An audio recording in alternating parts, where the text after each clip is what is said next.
2 government కుప్పకూలిపోయాయి. 160 రోజులు Delhi CM జైల్లో ఉన్నారు. 160 రోజులు తెలంగాణ సీఎం కూతురు ఒక ఎమ్మెల్సీ జైల్లో ఉన్నారు. 2000 కోట్ల స్కామ్. వీటి అన్నిటి మధ్యలో ఒక్క చార్టెడ్ అకౌంటెంట్.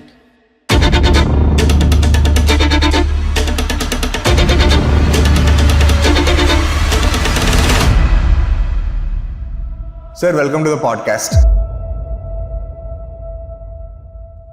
అసలు ఏం జరిగింది? నువ్వు లోపలికి వెళ్ళకూడదు అంటే నువ్వు ఇలా హెల్ప్ చేయి మాకు సరిపోద్ది అని 16-17 సార్లు విట్నెస్ అయినవాడు సడన్ గా అక్యూజ్డ్ అవుతాం, అరెస్ట్, బెయిల్. ఒక సిస్టమ్తో పోరాడుతున్నప్పుడు ఎస్పెషల్లీ మన కనుక టార్గెట్ బేస్డ్ ఉన్నప్పుడు 100% విన్ అవ్వలేము. Your job as a CA is to protect clients. ఒక క్లయింట్ని కాపాడటానికి ఎంత దూరమైనా వెళ్ళాల్సి వస్తే వెళ్తాను అంటే ఒకవైపు నా మనసు చెప్తుంది నేను పోరాడగలను, నిలవగలను అని చెప్తుంది. కానీ ఎందుకో ఇదంతా పొలిటిసైజ్ అయిపోయింది కదా.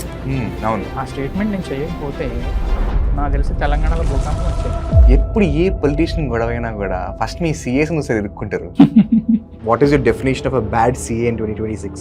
I do support my CS, so there is no bad CA. Founders చేస్తున్న మిస్టేక్స్ ఏంటి? What are you using AI on? ఎట్లా ఉపయోగించుకోవడం అనేది తెలియడమే important.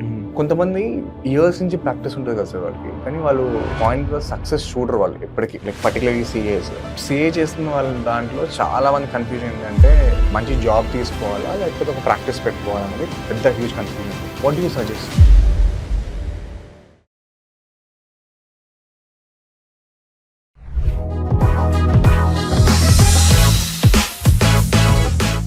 Sir, welcome to the podcast. Sir, very క్విక్గా మాట్లాడుకుంటే your job as a CA is to protect clients. అలానే మీరు కల్వకుంట్ల కవిత గారిని ప్రొటెక్ట్ చేశారు. అలా చేయడం వల్ల మిమ్మల్ని తిహార్ జైల్లో పెట్టేశారు.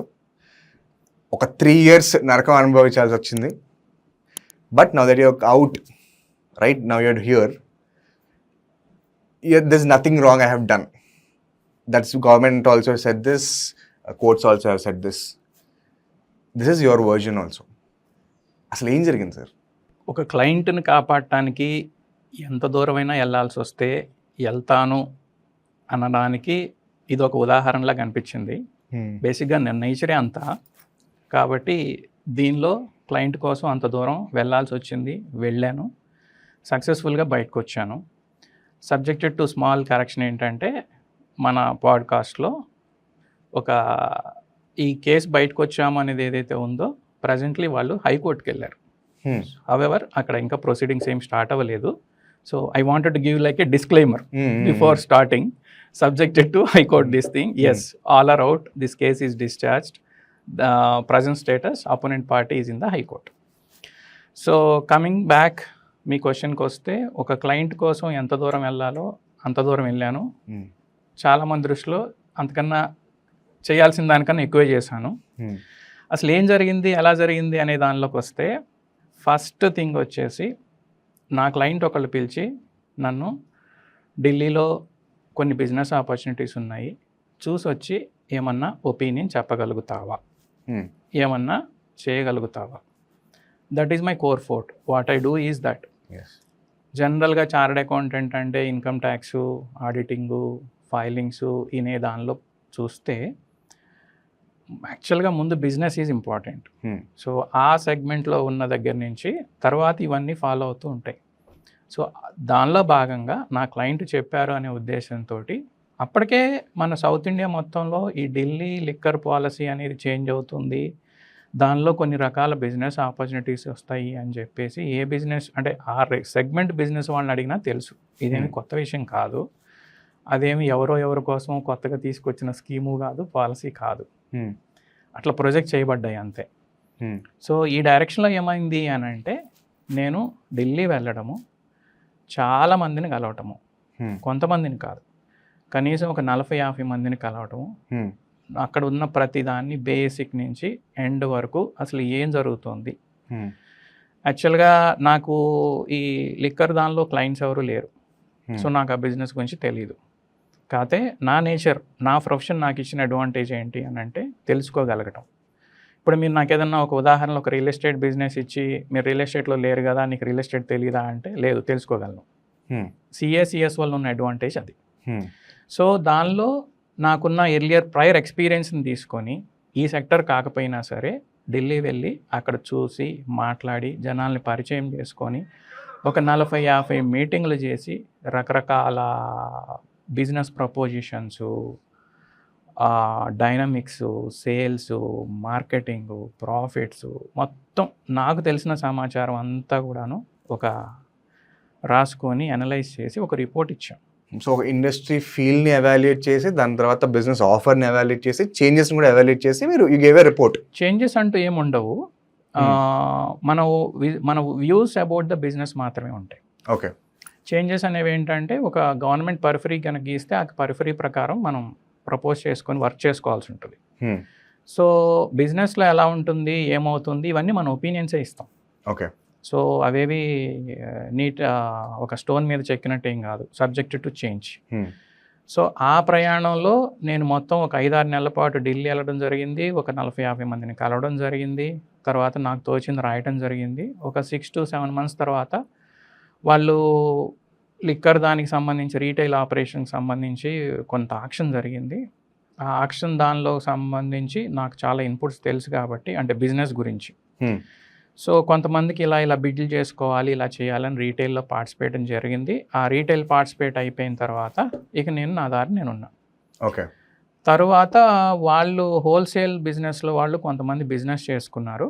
ఆ బిజినెస్లో భాగంగా కొంత ఇల్లీగల్ థింగ్స్ జరిగాయి అనేది ప్రైమరీ ఈ కేసుకు వచ్చిన అభియోగం. నా రోల్ అండ్ రెస్పాన్సిబిలిటీస్కి వస్తే నేను చేసింది ఎక్కడ ఈ 30-40 మందిని కలిసినప్పుడు కానీ లేదు, దట్ సో కాల్డ్ ఆ స్కాము అనే దానికి వచ్చిన అలెజ్డ్ స్కామ్ ఏదైతే ఉందో దానిలో నా మీద పెట్టిన ఇవి కానీ నా రోల్ అండ్ రెస్పాన్సిబిలిటీ చాలా కాంట్రాస్టింగ్ ఉంటాయి. ఈ హోల్ ప్రాసెస్లో నేను ఎక్కడా కూడాను ఒక 5 పనులు సంబంధించి ఒక కాన్స్పిరసీ అవుతాయి అనుకుంటే ఆ పనులు నేను చేయలేదు. ఒకటి, నేను ఏమన్నా గవర్నమెంట్ ఎంప్లాయీస్ని కలవలేదు, నేను ఏ పొలిటీషియన్స్ని కలవలేదు, నేను ఏ బ్రోకర్ని కలవలేదు, నేను ఈ బిజినెస్లో ఇన్వెస్ట్ చేయలేదు, నేను ఈ బిజినెస్కి సంబంధించి లైసెన్సులు తెచ్చుకోలేదు, నేను ఎవరికి ఒక రూపాయి ఇవ్వలేదు, నాకెవడు ఒక రూపాయి తేలేదు. All I did is as like a professional role. వెళ్ళాను, చూసా, వచ్చా, చెప్పాల్సింది చెప్పా, నా దారి నేను వెళ్ళిపోయాను.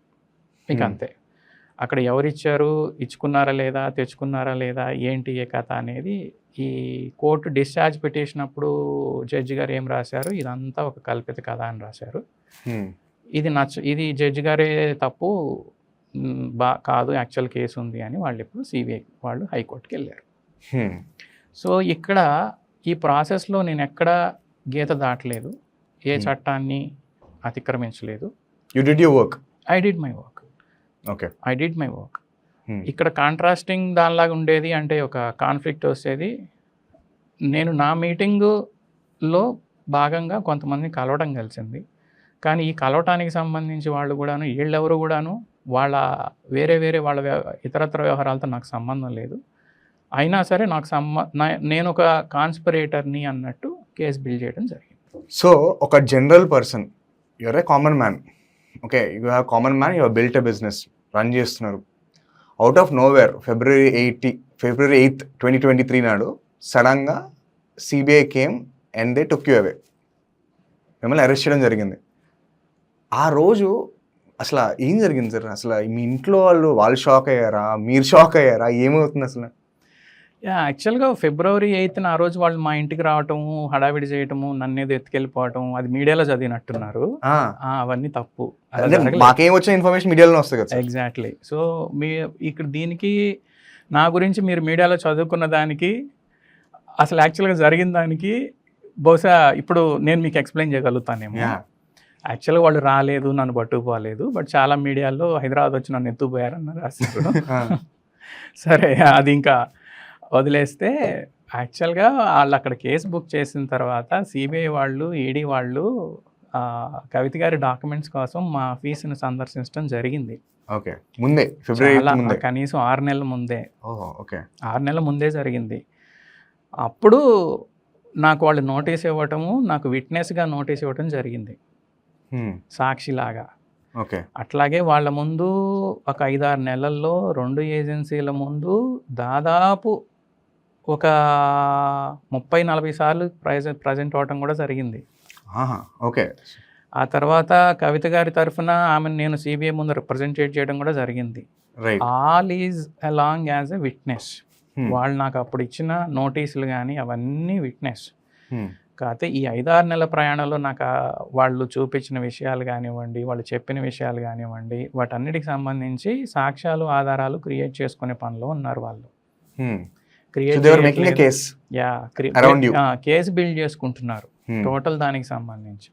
అలా ఓ 5-6 మంత్స్ అయిన తర్వాత అప్పటికి ఇది టిప్స్ అండ్ టర్న్స్ లాగా చాలా కౌస్ తిరిగిన తర్వాత ఒక స్టేజ్ వచ్చింది.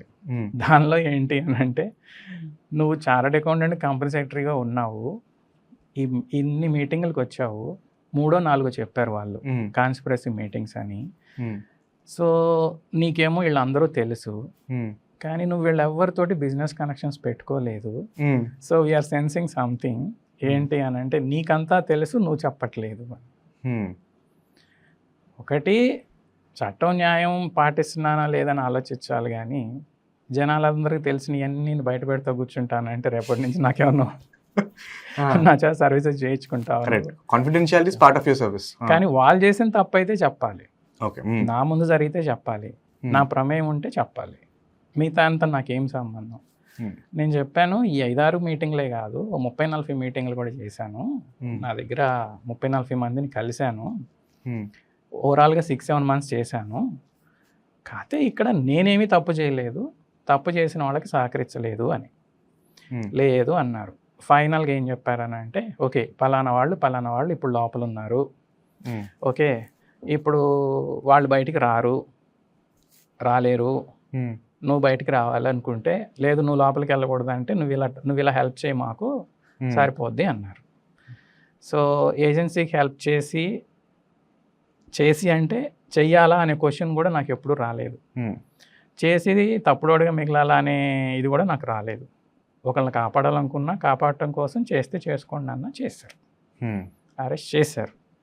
సో అప్పుడు అరెస్ట్ చేసిన వెంటనే నాకున్న ఈ ఫస్ట్ నుంచి ఇప్పుడు చెప్తున్నది వాళ్ళకి, నేను ఈ 5-6 పనులు చేయలేదు కదా, లైసెన్సులు తీసుకోలేదు కదా, ఇన్వెస్ట్ చేయలేదు కదా, నాకెవరు డబ్బులు ఇవ్వలేదు కదా, నేనెవరికి డబ్బులు ఇవ్వలేదు కదా, అలాగే పెట్టుబడి పెట్టలేదు, గవర్నమెంట్ వాళ్ళని అసలు కలవలేదు, పొలిటీషియన్ని అసలు కలవలేదు. కాబట్టి నాకేంటి అనే దాని ప్రకారంగా నేను మళ్ళీ కోర్టులో వాదించుకోవడం జరిగింది. సో అట్లా అంటే కోర్ట్ ప్రాసెస్ అయిన తర్వాత బెయిల్ ఫైల్ చేసుకోవటము. యాక్చువల్లీ ఇంకొంచెం ముందు ఏం చెప్పాలంటే, అంటే ఎక్స్ప్లెయిన్ చేయడం కోసం, అరెస్ట్ చేయగానే ఒక 3 days మనల్ని కస్టడీ అని ఇస్తారు సిబిఐ వాళ్ళకి. అప్పుడు వాళ్ళు మనల్ని ఇంట్రాగేట్ చేసుకోవచ్చు ఇన్వెస్టిగేషన్ చేసేటప్పుడు. కాకపోతే ఫిజికల్ హార్మ్ చేయకూడదు. సో అట్లా 3 days వాళ్ళ దగ్గర ఉన్నా. ఆ 3 days మాత్రం వాళ్ళు నాకేం హార్మ్ చేయలేదు, కానీ but the moment arrest is like brutal, right? I'm like I felt like I'm dead. I'm just ఏదో కొద్దిగా ఒక శవానికి గాలి వస్తుంది, ఇట్స్ లైక్ కాంట్రడిక్షన్, శవము గాలి అనేది. కానీ సో బ్రీత్ చేస్తున్నా అంతే, బట్ చచ్చిపోయినానని చెప్పుకోవచ్చు. మెంటలీ టార్చరే కదా సార్? అబ్సల్యూట్లీ. అక్కడ ఏజెన్సీ నుంచి టార్చర్ లేదు, అరెస్ట్ అవటం అనేది టార్చర్. అదే మెంటలీ టార్చరే. అబ్సల్యూట్లీ. 3 రోజులు రాత్రి నిద్రపోలేదు, బాడీ అంతా షేకింగ్, షివరింగ్, విపరీతమైన టెంపరేచరు, బయటికి చెప్పుకోలేము. బట్ అప్పటికి మా ఇంట్లో వాళ్ళకి ఫోన్ చేసినప్పుడు మాత్రం నేను సేఫ్గా ఉన్నాను, సెక్యూర్డ్గా ఉన్నాను, నువ్వు జాగ్రత్త, పిల్లలు జాగ్రత్త, నాకేం కాదు, నేను వచ్చేస్తాను. ఇదే నటిస్తున్నా, ఇదే చెప్తున్నాను తప్ప, but I never showed and even I didn't cry. But cry చేయటం కన్నా కానీ ఎక్కువ అంటే నేను దాన్ని ఏమంటాం, బ్రేక్ అవటం, పగిలిపోవటం, ట్రామా. సైకలాజికల్గా ఒక డిఫరెంట్ సిచ్యుయేషన్ అనమాట. బట్ ఆ 3 రోజుల్లో మళ్ళీ సరే, what next, what has to be done, ఇదైతే ఇదొక ప్రొఫెషనల్ యాక్సిడెంట్. అప్పట్లో నేను రియలైజ్ అవ్వలేదు అది ప్రొఫెషనల్ యాక్సిడెంట్ అని. I felt like I was dead, I'm dead, ఇక నాకు లైఫ్ లేదు, నేను ఇంక అవుట్ అనే మైండ్ సెట్లో ఒక ఫస్ట్ 3-4 డేస్ వాళ్ళు 3 డేస్లో నన్ను తిహార్ జైలుకి పంపించేశారు. ఆ తర్వాత మళ్ళీ నేను బెయిల్కి ఫైల్ చేసుకొని, బట్ ఈ బెయిల్లో సేమ్ ఇదే విషయాలు చెప్పడం జరిగింది. నాకు ఇలాంటివి ఏమీ లేదు, కేవలం ప్రొఫెషనల్ని నాకు ఇట్లాంటివి ఆపాదిస్తున్నారు అని. ఫస్ట్ హీరింగ్లోనే బెయిల్ వచ్చింది. కాకపోతే ఆ హీరింగ్కి రాకుండా కూడా అక్కడ కొంచెం మతలబు నడిచింది. అది ఎలా అంటే ఏజెన్సీ వాళ్ళు కోర్టుకి రిప్లై ఫైల్ చేయరు విత్ ఇన్ టైంలో, అలా ఇంకొక 1 వీక్ పొడిగించుకోవచ్చు. అట్లా అంటే కొన్ని ఎలా ఉంటుంది, నా మీద ఇంకోళ్ళు పెట్టే ప్రెజర్ ఏం లేదు. ద మూమెంట్ నన్ను కస్టడీకి పంపించేసిన తర్వాత ఇంక వాళ్ళకి ఇంకెలాంటి రోలు లేదు. The issue is between my self and court కనుక నేను బయటకు వెళ్ళి సాక్షుల్ని తారుమారు చేస్తాను, ఇన్ఫ్లుయెన్స్ చేస్తాను, ఇన్వెస్టిగేషన్కి ఇబ్బంది కలిగిస్తాను అని అంటే నన్ను లోపల పెట్టుకుంటారు ఇన్వెస్టిగేషన్ అయ్యే వరకు. లేదని అంటే బెయిల్ ఇస్తారు. జనరల్గా ఏమంటారు అని అంటే bail is the right, jail is the extreme case అని దానిలో ఉంటారు. కానీ ఏజెన్సీల్లో అయ్యే కేసుల్లో మాత్రం బయటికి రావాలి అని అంటే ఈ కేసుకు సంబంధించి అయితే చాలామందికి 18 months పాటు పట్టింది. 18 months పాటు లోపలే ఉన్నారు. అంటే వాళ్ళు సుప్రీంకోర్టుకి వెళ్తే తప్ప వాళ్ళకి బెయిల్స్ రాలేదు. మనీష్ సిసోడియా ఇలాంటి వాళ్ళు. నెక్స్ట్ ఇంకా కొంతమంది ఉన్నారు, విజయ్ నాయర్ అని, ఇంకా కొద్దిమంది సౌత్ ఇండియన్స్ కూడా ఉన్నారు. సో వాళ్ళకి 18 months పట్టింది బయటికి రావడానికి స్టార్ట్ డేట్ నుంచి. సో నాకైతే జ్యుడిషరీ సపోర్ట్ చేసి నాకు అండగా నిలిచిందని చెప్పుకోవాలి. ఎందుకనంటే ఇట్ ఈస్ మొత్తం కూడాను ఒక, అంటే ఇది మళ్ళీ అగైన్ కోర్టు పరిధిలో ఉంది కాబట్టి ఎక్కువ కామెంట్ చేయకూడదు. బట్ నా వైపు చూస్తే మాత్రం ఎస్, ఏజెన్సీ నాకు చేసింది అన్యాయం అని నేను ఫీల్ అవుతాను. కట్ చేస్తే కోర్టే ఐ థింక్ ఈయన ప్రొఫెషనల్ కెపాసిటీలోనే యాక్ట్ చేశారు, ఈయనకి ఏ పర్సనల్ గెయిన్ లేదు అని చెప్పి ఇట్ డిక్లేర్డ్. మీరు ఏదైతే కంటిన్యూస్గా చెప్తూ ఉన్నారో that court also said yeah you are right. అప్పుడు ఎలా ఉంది సార్ మైండ్? ఇదే మాట ఈడీ సిబిఐ వాళ్ళు మా ఆఫీస్కి వచ్చిన దగ్గర నుంచి మొన్న జడ్జి గారు ఆర్డర్ రాసి డిశ్చార్జ్ చేసే వరకు సేమ్ స్టాండ్. నా స్టాండ్లో చేంజ్ లేదు, నాకేమీ లేదు. ఫర్ ఎగ్జాంపుల్ నేను ఢిల్లీ వెళ్ళకుండా అక్కడ మీటింగ్ చేయకుండా మన హైదరాబాద్లో మీటింగ్ చేసి వాళ్ళతో మీటింగ్ చేసినా సరే నా రోల్ వచ్చేసి సేమ్. సో దీనిలో ఫస్ట్ నుంచి ఇప్పటి వరకు ఈ 3 years పాటు ఓకే. సో రైడ్లు, ఇన్వెస్టిగేషన్లు, విట్నెస్ 16-17 సార్లు విట్నెస్ అయినవాడు సడన్గా అక్యూజ్డ్ అవుతాం, అరెస్టు, బెయిలు, జైలు, బెయిలు, తర్వాత 3 సంవత్సరాలు ఒక జ్యుడిషరీ ప్రాసెస్. ఆ ప్రాసెస్లో మొత్తం మళ్ళీ ఫస్ట్ నుంచి ఇలా వరకు మళ్ళీ నా రోల్ నుంచి ఎక్స్ప్లెయిన్ చేసుకొని నా కేసు నేను బిల్డ్ చేసుకొని రాసుకొని, కంపెనీ సెక్రటరీ కూడా కాబట్టి కొంచెం చేసుకోవడం వచ్చు. సో అలా చేసుకొని మళ్ళీ జడ్జి గారికి సబ్మిట్ చేసుకుంటే జడ్జి గారు ఒక ఆర్డర్ ఇచ్చారు. అది అందరికీ చాలా చాలా చాలా రిలాక్సేషన్. అది ఎలా చెప్పాలనంటే 28th of February ఆ రోజు ఐఎమ్ ఇన్ 7th heaven. అంటే లైక్ నా అంత హ్యాపీగా ఉన్న వాళ్ళు ఈ ప్రపంచంలో ఎవరు లేరు.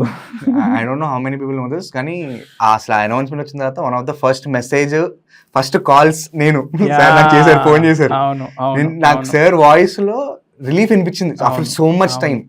ఎప్పుడు ఏం మాట్లాడుకున్నా కూడా ఒక వెయిట్ ఆన్ యువర్ షోల్డర్స్ అన్నట్టే. ఎగ్జాక్ట్లీ ఆ రోజు రిలీఫ్ అనిపించింది నాకు ఫస్ట్ టైం. అబ్సల్యూట్ గా అది 3 అంటే జైలు అనే రోజు నుంచి, అరెస్ట్ అనే రోజు నుంచి 3 years పాటు నేను క్యారీ చేసిన వెయిట్ మళ్ళీ మార్చ్ నుంచి ఈ రోజు వరకు చూస్తే అది నాకు ఇప్పుడు అర్థమవుతుంది నేను ఎంత క్యారీ చేశాను బ్రెయిన్లో అని. నా బాడీలో అవ్వండి, అంటే సైకలాజికల్ అవ్వచ్చు, ఫిజికల్గా అవ్వచ్చు, mental, next society, family, profession, everywhere this is visible, everywhere. కాకపోతే ఏంటంటే నాకు కొంచెం పోరాటం ఎక్కువ కాబట్టి నా మీద చూపించుకోలేదు, అంటే నన్ను నేను రియలైజ్ అవ్వలేదు. అంటే మేబీ లైక్ నేను నా మీద నేను సింపతి చూపించుకోలేదు. ఇప్పుడు అర్థమవుతుంది, ఓకే నేను సఫర్ అయ్యాను అంటే సఫర్ అవటం తెలుస్తోంది, భరిస్తున్నాను తప్ప నేను భరించలేని బాధ భరిస్తూనే ఉండి నాకు నేను ఒప్పుకోలేకపోయాను. బహుశా ఇదే కరెక్ట్ ఏమో, ఎందుకనంటే నాకు నేను సింపతి చూపించుకుంటూ కూర్చుంటే ఏమొస్తుంది. Correct. I never wanted to be, a weak guy. I wanted to, maybe I'll lose. Okay, being a CA, failure is not new. అవును, మాట్లాడదాం సార్, దాని గురించి కూడా మాట్లాడదాం. So I think that helped. That CA mindset, mentality, a can-do attitude helped. CA అంటే ఏమంటామంటే can-do attitude అంట. So that helped. So I'm the happiest person on this earth. సరదాగా మా ఫ్రెండ్స్తో కూడా అడిగాను అనమాట, నీకు ఎవరైనా హ్యాపీయెస్ట్ పర్సన్ తెలుసా అని. ఊరికే టీచ్ చేసి వాళ్ళకి నా గురించి తెలియదేమో అని జోకులు అనమాట. So it's one of the happiest moment. అంటే ఇప్పుడు ఈవెన్ అది హైకోర్టుకి వెళ్ళినా, హైకోర్టు అప్పీల్లో ఉన్నా సరే, I'm not, I'll strive, I'll fight with the same spirit. మనకి 3 yearsలో ఎలా అయితే చేసుకుంటూ వచ్చానో అది కూడా ఒక ప్రాసెస్. మన జ్యుడిషియరీ అనేది అదొక సిస్టము. ఒక లెవెల్ కాదు ఒక లెవెల్, ఒక లెవెల్ కాదు ఒక level. So life has to move on. It is moved. So I'm fine. So ఈ ఢిల్లీ లిక్కర్ స్కామ్, ఈ సౌత్ ఇండియా గ్రూప్, ఈ మన మాగుంట అయినా అవనివ్వండి, కల్వకుంట్ల కవిత గారు అయినా అవనివ్వండి, మన అరబిందో ఆయన అవనివ్వండి, ఈ ఎంటైర్ దాంట్లో ఇన్ వన్ వర్డ్లో if you have to say what your role is, what would you say? Role అనే దానిలో మెయిన్, నేను అందరినీ కలిసా because they were the people interest in doing some business prospects. At the end వాళ్ళు ఇద్దరు వెళ్ళి చేసుకున్నారు, 3వ వాళ్ళు డ్రాప్ అయ్యారు. సో నేను ఫస్ట్లో వెళ్ళి అట్లా అలా ఎక్కువ మీటింగ్స్ చేసి ఎక్కువ బిజినెస్ అండర్స్టాండ్ చేసుకున్నాను అనే ఉద్దేశంతో వాళ్ళకి నా గురించి తెలిసినప్పుడు నా దగ్గర ఇన్పుట్స్ తీసుకోవడం జరిగింది. ఒక బిజినెస్కి ఇన్పుట్స్ రిలేటెడ్ తీసుకోవడం జరిగింది, కలవడం జరిగింది, మీట్ అవ్వడం జరిగింది. కానీ ముఖ్యంగా వాళ్ళు రీటైల్ బిజినెస్లు చేసుకుంటే దానిలో ఎక్కడా ఏదో స్కామ్ జరిగింది అని ఎక్కడా లేదు. సో నేను చేసిన రోల్ అండ్ రెస్పాన్సిబిలిటీసు, నా డ్యూరేషన్ అక్కడ, అంటే అవన్నీ కోర్ట్ రికార్డ్స్లోను, ఏజెన్సీ రికార్డ్స్, కోర్ట్ రికార్డ్స్, తర్వాత మేము సబ్మిట్ చేసుకున్న దానిలో ప్రతి చోట ప్రతి దానిలోనూ నా లిమిట్ అనేది హోల్సేల్ బిజినెస్ వచ్చేసరికి అసలు ఇతను ఢిల్లీకే రాలేదు అనే ఎస్టాబ్లిష్మెంట్ కూడా జరిగిపోయింది. కాబట్టి అందరితో ప్రొఫెషనల్ పరిచయం, కలుస్తాం, మాట్లాడతాం. But as Kavitha, yes, I'm her auditor. ఈ కేసులో 23 మంది ఉన్నారు. ఈ 23 మందిలో కవిత అనే పేరు కోసం తప్ప, ఆమెకి తప్ప నేను ఎవ్వరికీ ఆడిటర్గా లేను. ఓకే. ఈ 22 మందితో నాకు ఆడిటర్ అండ్ క్లయింట్ రిలేషన్షిప్ లేదు. మీరు చెప్పిన మిగతా 2 పేర్లతోటి ఎస్, పరిచయం, తెలుసు, మాట్లాడాను, నాకు తెలిసింది చెప్పాను, వాళ్ళు తెలిసింది చెప్పారు. Because business is always through debates, అవును, discussions, not like a document sign or something. No, it is not like that. Right. So అట్లా వాళ్ళతోటి all are nice persons, they give me respect and I respected them. That is fine. మీరు arrest అయిన తర్వాత మీకు ఒక successful practice ఉంది కదా sir, ఏమైంది సార్ మీ బిజినెస్కి? క్లయింట్స్ ఏమైనా ఉన్నారా, వెళ్ళిపోయారా, what happened? So first thing మీరు అన్న దానిలో, I'm a chartered accountant company secretary and I'm practising as a chartered accountant in the name of Gorantla and associates LLP. So next వచ్చేసి కోజెంట్ అనేది మా అడ్వైజరీ ఫామ్ అంటాం దాన్ని. దానిలో మేము ఓన్లీ డైరెక్టర్షిప్ ఉంటాం తప్ప మాకు ఎలాంటి ఫైనాన్షియల్ బెనిఫిట్స్, రెమ్యునరేషన్ ఉండవు. That is how this ecosystem operates. Like E&Y కూడా ఒక 4 ప్రైవేట్ లిమిటెడ్లు, ఒక డిఫరెంట్ ఆడిట్ ఫార్మ్స్ ఇట్లా ఉంటాయి. So thank you. నాకైతే ఇంతవరకు తెలీదు. Thanks for the compliment. I strive now to make that happen if it is not so. Thank you again. Number 2 వచ్చేసి clients ఉంటారా పోతారా అనే దానిలో who stood by me and who just skipped us అనే దానిలో చూస్తే, టు మై షాకింగ్ సర్ప్రైజ్ కూడాను, real business people అనేవాళ్ళు నా సిచ్యుయేషన్ అర్థం చేసుకున్నారు. ఓకే.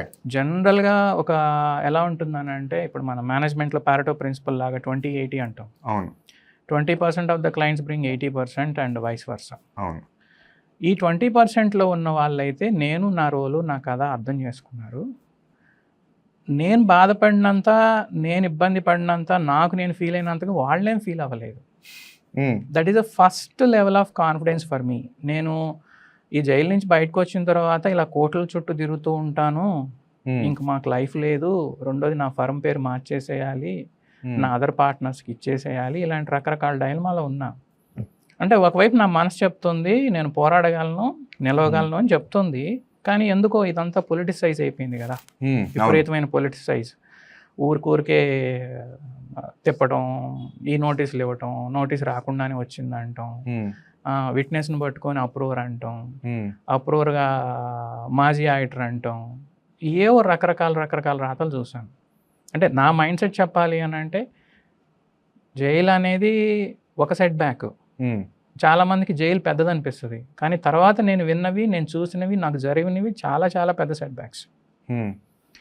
లైక్ ఇప్పుడు నేను మీకు చెప్పిన వాటిల్లో ఇన్ని రకాల రాతలు, చాలామంది రకరకాల, అంటే నా గురించి వేరేగా చేయడం. ఇంకొకటి ఏంటంటే, ఫర్ ఎగ్జాంపుల్ నేను ఈడీలో ఒక స్టేట్మెంట్ చేశాను, that will be look like a little favourable to ED అనిపిస్తుంది. అంటే అదేంటి అరెస్ట్ అయినోడు ఇలాంటి స్టేట్మెంట్ ఎందుకు చేయటం అని అనిపిస్తుంది, కానీ నేను చేసిన స్టేట్మెంట్ దానిలో నాకు ప్రాస్ అండ్ కాన్స్ తెలుసు, దానికి ఉన్న వ్యాలిడిటీ తెలుసు. ఆ స్టేట్మెంట్ కూడా క్లయింట్ని కాపాడటం కోసమే చేశాను. ఆ స్టేట్మెంట్ నేను చేయకపోతే నాకు తెలిసి తెలంగాణలో భూకంపం వచ్చేది. బికాజ్ కొన్ని విషయాలు బయటకు వచ్చాయి, ఆ విషయాలు బయటికి రాకుండా ఉండటం కోసం నేను అలా స్టేట్మెంట్ చేసి దానికి సంబంధించి చేసుకున్నాను. ఆ స్టేట్మెంట్ వల్ల మీడియాలో ఎక్కువ ఫ్లాగ్ అయ్యి డిఫరెంట్ డైరెక్షన్లో పోర్ట్రే అయింది, కానీ యాక్చువల్గా కేసు ప్రకారం చూస్తే ఆడేమీ లేదు. సో ఈడీ వాళ్ళ విట్నెస్ లిస్ట్లో కూడా నేను ఉన్నానో లేదని ఇప్పటికీ డౌటే. కాబట్టి అది ఒక చిత్తు కాగితంతో సమానం అవుతుంది. సో సిబిఐ కేసు వేరు, ఈడీ కేసు వేరు, రెండు పరిమితులు వేరు, పారామీటర్స్ వేరు, వాళ్ళకుండా ఆబ్జెక్టివ్స్ కూడా వేరు. కాబట్టి అది ఒక స్ట్రాటజికల్గా, లీగల్గా ఆలోచించి దాని ప్రాస్ అండ్ కాన్స్. ఎందుకనంటే ఒక సిస్టమ్, ఒక దీంతో పోరాడుతున్నప్పుడు, ఎస్పెషల్లీ మనల్ని కనుక టార్గెట్ బేస్డ్ వెళ్ళినప్పుడు 100% విన్ అవ్వలేము, కొలెటరల్ డ్యామేజ్ ఉంటుంది. ఇక్కడ హోల్ దానిలో ఇది ఒక సెట్ అయింది, అంటే నా చుట్టూ రకరకాల రాతలు రాయటం, నన్ను ఒక నెగిటివ్గా పోర్ట్రే చేయటం. ఇప్పుడు నేను వెళ్ళి క్లయింట్ కోసం అరెస్ట్ అయితే నన్ను ఏదో క్లయింట్కి అగెనెస్ట్గా స్టేట్మెంట్ ఇచ్చాడని పోర్ట్రే చేయటం, అది చాలా. ఎందుకంటే ఫస్ట్ నేను వచ్చి చెప్తే తప్ప మీకు అర్థం కాదు కదా అసలు ఏం జరిగిందని. సో ఆ అవకాశం లేకుండా అలా చేసుకుంటూ ఉంటే నేను బయటకు వచ్చిన దగ్గర నుంచి నెక్స్ట్ 6 months లోపు to keep the things in the order అనేది చాలా బ్రూటల్. అంటే అసలు జైలు అనేది నథింగ్ అని చెప్పుకోవచ్చు. బయట ఇంకా ఇబ్బంది అయ్యింది, చాలా ఇబ్బంది. ఇన్ ద సెన్స్ వాళ్ళ పర్సెప్షన్స్లో నేనేంటి అనేది చెప్పుకోవాలి కదా. ఇలా జరిగిందని మీరు వింటున్నారు, కాదు ఇలా జరిగింది, ఇది తప్పు, సో నేను అప్రూవర్ కాదు, ఆ స్టేట్మెంట్ అనేది వాళ్ళని కాపాడడానికి ఇచ్చాను, ఓకే, సో బట్ దానికి ఉన్న వాల్యూ లేదు, రెండు దానికి ఉన్న ఇంటెన్సిటీ లేదు, ఈ టైప్లో ఉంటాయి, స్ట్రాటజీ ఉంటుంది. ఇంకొంచెం డీటెయిల్గా చెప్పాలని ఉంది కానీ బట్ వాళ్ళకి ఇబ్బంది జరుగుతుంది, నేను ఎవరినైతే కాపాడుతున్నానో వాళ్ళకి కొంచెం ఇబ్బంది జరుగుతుంది, అందుకని నేను చెప్పలేకపోతున్నా. సో ఇదంతా పోయింది. మీరు అన్నట్టు ఏ క్లయింట్స్ ఉన్నారు పోయారు అనే దానిలో ఈ 20% కేసులో ఉన్న వాళ్ళందరూ ఉన్నారు. వీళ్ళందరూ నాకు ధైర్యం ఇచ్చారు, వీళ్ళందరూ నాకు సపోర్ట్ చేశారు. ఫస్ట్ లోపలుండి నేను 3 days పాటు నాకు ఇబ్బంది అయింది కదా, అంటే కస్టడీలో ఉన్నప్పుడు భయంకరమైన సైకలాజికల్ డ్యామేజ్లో పడున్నాను నేను. తర్వాత లోపలికి వెళ్ళేసరికి ఒక 3-4 రోజులు పట్టింది నాకు అక్కడ ఈకోసిస్టమ్ అర్థం కావడానికి. తరువాత 5th డేకి ఇక నాకు సపోర్టర్స్ లా దొరికారు 2 చార్టర్డ్ అకౌంటెంట్లు. అంటే వాళ్ళు they are trying to tell me how this system.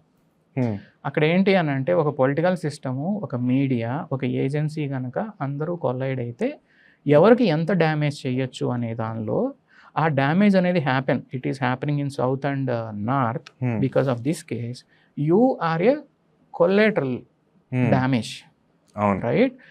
Second, it is a professional accident for you, it happened for us also, మేము అందుకే ఇక్కడ ఉన్నాం.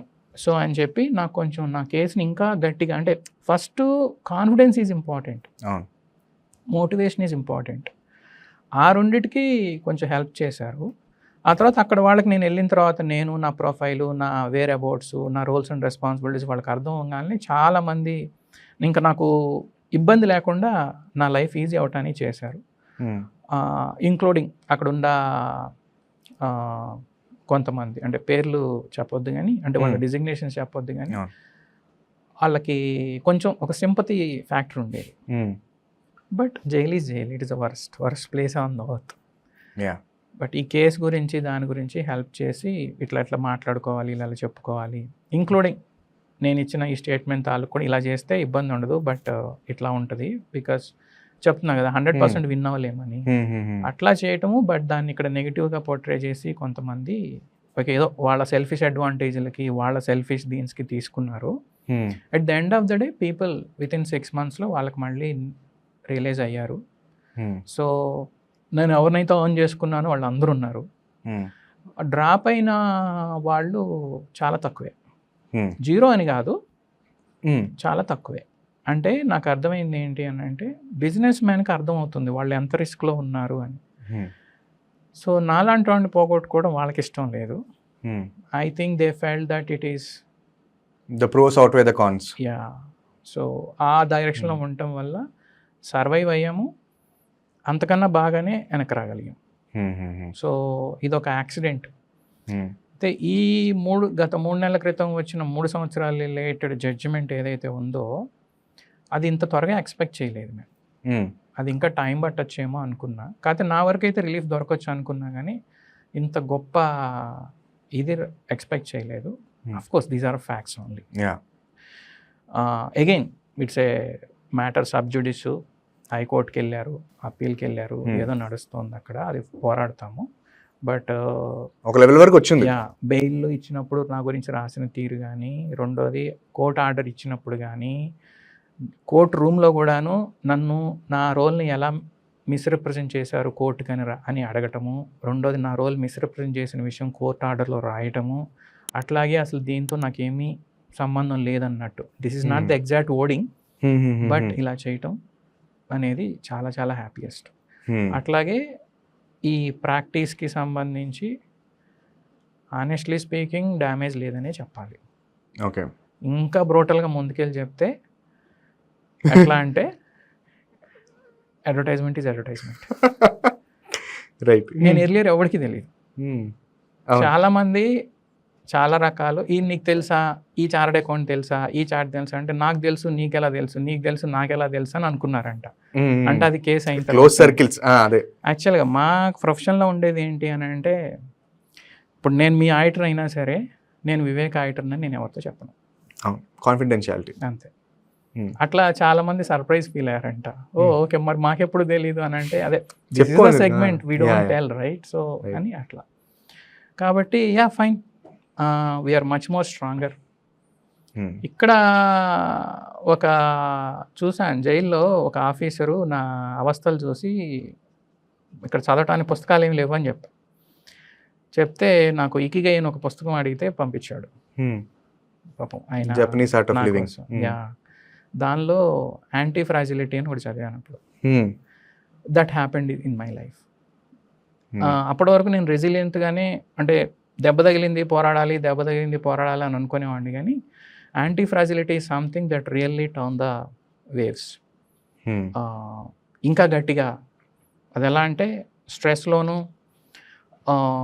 వెల్నరబిలిటీలోను, ప్రాబ్లంలోనూ ఉన్నప్పుడు, డిజార్డర్గా ఉన్నప్పుడు మనం చేసే ప్రయత్నాలతోటి ఇంకా స్ట్రాంగ్గా వెనక్కి వస్తాం. అంటే అంత ఇది మనకు అవుతుంది. So that help me. ఇప్పుడు కూడా కవిత గారు మీ క్లయింటేనా? ఇప్పుడు కాదు, నాట్ ఎనీమోర్. ఎందుకనంటే మాకు టెక్నికల్ హిచ్ వచ్చింది అప్పట్లో. ఓకే, నేను అక్యూజ్డ్గా ఉన్నప్పుడు తను విట్నెస్లో విట్నెస్లో ఉన్నారు. తర్వాత కాలక్రమంలో తను అక్యూజ్డ్ అయ్యారు, నేను విట్నెస్ అయ్యారు. ఒక 2 years పాటు ఇంత ఇది జరిగిన తర్వాత ఆడిటరు క్లయింటు కలవకుండా మాట్లాడుకోకుండా జరిగే పనేనా? ఇప్పుడు ఎలా అంటే నన్ను తను కలిస్తే నా బెయిల్కి ప్రాబ్లం వచ్చేది, నేను వెళ్ళి ఆమెను కలిస్తే ఆమె బ్రెయిన్ ప్రాబ్లం వచ్చేది, అలాంటి టెక్నికల్ సిచ్యుయేషన్ ఉండింది. సో అది తప్ప ఇంకేం లేవు. అలా అని మాకు టాకింగ్ టర్మ్స్లో ఉన్నారా? నేను ఏ క్లయింట్ విషయాల గురించి మాట్లాడను, అది ఎక్స్ క్లయింట్ అయినా సరే. Okay fine. అయితే సిబిఐ గురించి మాట్లాడదాం sir. Let's talk about CBI. India's biggest investigative agency ఈ సిబిఐ. వాళ్ళు కేసు పెట్టి ఒక 23 కేసులు పెట్టి ఆ కేసును అన్ని కేసెస్ని కోర్టు ఇవి ఏమి కేసెస్ కావు, సిబిఐ అయితే కేసెస్ బిల్ చేసిందో, ప్రైమా ఫేసి కేసెస్ బిల్ చేసిందో, ఇది కూడా ఒక కట్టు కథలా బిల్ చేశారు మీరు, మీకు ఏ రకమైన ఒక ఒక ఒక ఫౌండేషన్ లేదు, ఒక స్టాండ్స్ లేదు అని చెప్పి క్లియర్గా చెప్పడం జరిగింది. The court told this. You have closely been with them for span of 3 years. ఇంకా it's been like a good client అన్నట్టుగా వాళ్ళు మీకు you had a very good relationship with them. when you're working with these people, no, how do these agencies work, sir? Are they very efficient? Okay, so నేను వాళ్ళతో నాకు ride అయ్యటం దగ్గర నుంచి నాకు ఆ 2 ఏజెన్సీల దగ్గరికి అంటే మానేసేయటం, I mean the last day is like almost 15 months to 16 months. ఈ లోపల చాలా జరిగాయి. సో ఇది పబ్లిక్ ఫోరం కాబట్టి నేను ఎవరు ఏంటి, స్ట్రెంగ్త్ ఏంటి, వీక్నెస్ ఏంటి, అది వాళ్ళు చెప్పేది కరెక్టా, చేసేది కరెక్టా కాదా అనే విషయం విపులంగా చెప్పలేను, చెప్పకూడదు. చేస్తే మళ్ళీ వాళ్ళు నా మీద డెఫమేషన్ సూట్ లాంటిది. మనం బ్రాడర్ స్పెక్ట్రమ్ చెప్పండి. బ్రాడర్ పర్స్పెక్టివ్లో చూస్తే నాకు జరిగింది అన్ని చూస్తే, అంటే నాకు విట్నెస్ కాస్త అక్యూజ్డ్ అయ్యాం కదా, అక్యూజ్డ్ అయిన తర్వాత మళ్ళీ 2వ ఏజెన్సీకి పోతే అక్కడ విట్నెస్ ఉంది కదా, ఆ తర్వాత అట్లా కొన్ని రకాల పరిణామాలు జరిగినాయి కదా, పెట్టి ఫెయిర్గా నడుస్తుందా అని అంటే మళ్ళీ నవ్వే సమాధానం. So you can understand. ఇంకో క్వశ్చన్ సార్, సేమ్ పారామీటర్స్లో మీరు అన్నారు ఇందాక చిత్ర విచిత్రంగా ఉంది మన కేసు అని చెప్పి. I would say it's a quite complex case. అంటే ఇంటలెక్చువల్గా ఆలోచిస్తే అన్లెస్ అంటిల్ ఈ ఎంటైర్ ఎంగేజ్మెంట్లో మనం సిఏ అయి ఉంటే or you are intellectually driven towards that, you understand the different nuances of it, మనకు అర్థం కాదు. వాళ్ళకి అర్థమే కదా సార్ అసలు ఏమవుతుంది అన్నది. వాళ్ళకి తెలుసు, కాకపోతే ఈ కేసుని ఫేస్ చేసుకునే వాళ్ళకి చాలా మందికి తెలియదు. అంటే ఒక ఇన్వెస్టిగేషన్ ఎలా ఎదుర్కోవాలి, క్వశ్చన్స్ ఏమొస్తాయి, ఏం ప్రూవ్ చేసుకోవాలి, ఏం సబ్మిట్ చేసుకోవాలి, ఆనెస్ట్గా చెప్పాలి అని అంటే ఎంతవరకు గిరిగీసుకోవాలి. Okay, I'm trying to say here what they don't know అనేది నీకు అర్థమైనప్పుడు నీకు ఆ ఫ్రీడమ్ దొరుకుతుంది కదా. మనం ఎంతవరకు చెప్పాలి, ఎంతవరకు వెనక పెట్టుకోవాలి. సో ఆ బాక్స్లో క్లియర్గా ఉండటం అనేది, ఆనెస్ట్లీ ప్రొఫెషనల్గా ఉండటం అనేది నాకు అడ్వాంటేజ్. కొంతమంది వాళ్ళు వెళ్ళడము, రకరకాల చెత్త మాట్లాడడము, అనవసరంగా ఇరుక్కోవడం అంటే ఏదో జైలుకి వెళ్ళే వరకు అని కాదు. అక్కడ ఇన్వెస్టిగేషన్ నడిస్తే చాలా రకాల ఒత్తిళ్ళు ఉంటాయి, చాలా రకాల ప్రాబ్లమ్స్ ఫేస్ చేయాల్సి వస్తుంది. It's not easy. సో అంత ప్రాసెస్ని ఎదుర్కొని నువ్వు సైకలాజికల్గా స్ట్రాంగ్గా ఉండి నువ్వు చెప్పదలుచుకున్న వరకే లిమిట్ చేసుకొని బయటికి రాగలగటం అనేది ఒక ఛాలెంజ్, ఒక కత్తి మీద సాము చేయటం లాంటిది. But CBI people were smart enough to understand the case. Yeah, absolutely. Agencies are filled with smart people. Okay. Smart people ఉంటారు. కాంప్లెక్సిటీ అర్థమైంది వాళ్ళకి. And you need to be much more smarter to handle that. ఇప్పుడు హైకోర్టుకి ఇది మళ్ళీ petition వేశారు కదా sir, అక్కడేదో పంచాయతీ అవుతుంది కదా. బాబాయ్ అది మరి ఇంకా డ్రామా, మెలో డ్రామా. అవునండి, ఎక్స్ప్లెయిన్ చేయండి సార్ ప్లీజ్. అది ఎలా అయిందంటే, మాకు డిశ్చార్జ్ అయిపోగానే మరుసటి రోజే సిబిఐ వాళ్ళు హైకోర్టుకి సబ్మిట్ చేసుకున్నారు. సబ్మిట్ చేస్తే ఇప్పుడు ఇదంతా పొలిటికల్ టర్మ్స్ తీసుకుంది కదా. సో ఈ కేసు ఒక జడ్జి గారి ముందుకు వెళ్ళింది. ఆ జడ్జి గారు ఆల్రెడీ ఈ కేసు గురించి 3-4 బెయిల్స్ రిజెక్ట్ చేశారు. ఓకే, కాబట్టి వాళ్ళకేమో తర్వాత సుప్రీంకోర్టు బెయిల్ ఇచ్చింది. ఆల్రెడీ ఈ కేసు గురించి విన్నవాళ్ళు కాబట్టి కొంచెం బయాస్డ్ ఒపీనియన్ ఉండొచ్చేమో అనేసి కేజ్రీవాల్ రైజ్ చేశాడు. కేజ్రీవాల్, ఢిల్లీ ఎక్స్-సీఎం కేజ్రీవాల్, మనీష్ సిసోడా, వీళ్ళందరూ ఏదో ఇంకా వాళ్ళు పొలిటికల్ సిస్టంలో ఉన్నారు కాబట్టి వాళ్ళకి బాగా తెలుసుంటుంది. సో మీ దగ్గర మాకు న్యాయం జరగదు, మీరు రెక్యూజల్ అవ్వండి. రెక్యూజల్ అంటే ఈ కేసు నుంచి పక్క తప్పుకొని వేరే జడ్జికి ఇవ్వటం. ఓకే, అది చెయ్యండి అని అడిగారు. సో హీరింగ్స్ వచ్చేసినాయి. మాకు కూడా ఏమైనా అబ్జెక్షన్స్ ఉంటాయి అంటే, ఐ మీన్ ఇది సేమ్ కేసు కాబట్టి అందరికీ నోటీసులు వచ్చాయి. సో అప్పుడు వాళ్ళు కోర్టులో ఫైనల్గా వాళ్ళు చెప్పింది ఏంటంటే, మీరు బయాస్డ్ జడ్జ్ ఏమో, మాకు న్యాయం జరగదేమో, అలాని మీరు ఇది అని మేము అనట్లేదు. అట్ ద సేమ్ టైము మీ పిల్లలు కూడాను ఇదే సిస్టంలో అడ్వకేట్గా ఉన్నారు. దాదాపు 3 ఏళ్లలో ఒక 5,900 కేసులు చేశారు.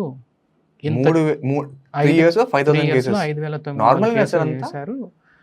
అట్లా 30-40 ఏళ్ళ ఎక్స్పీరియన్స్ ఉన్న వాళ్ళు కూడా ఇంత వాల్యూమ్ చేయడం కష్టం కదా. సరే అక్కడ ఏదన్నా ఇది లేదనుకున్నా సరే, బట్ సేమ్ వాళ్ళకి కేసులు అసైన్ చేస్తున్న అడ్వకేట్ గారే మళ్ళీ నాకు అగెనెస్ట్ అడ్వకేట్ ఏజెన్సీ తరఫున. కాబట్టి అసలు ఎందుకు కాన్ఫ్లిక్ట్ ఆఫ్ ఇంట్రెస్ట్ లాంటిది ఇన్వైట్ చెయ్యాలి, అలా ఇన్వైట్ చేయము, కనీసం అలాంటి ఫీలింగ్ ఎందుకు ఉండాలి, రెక్యూజ్లు అవ్వండి అనేసి రిక్వెస్ట్ చేశారు.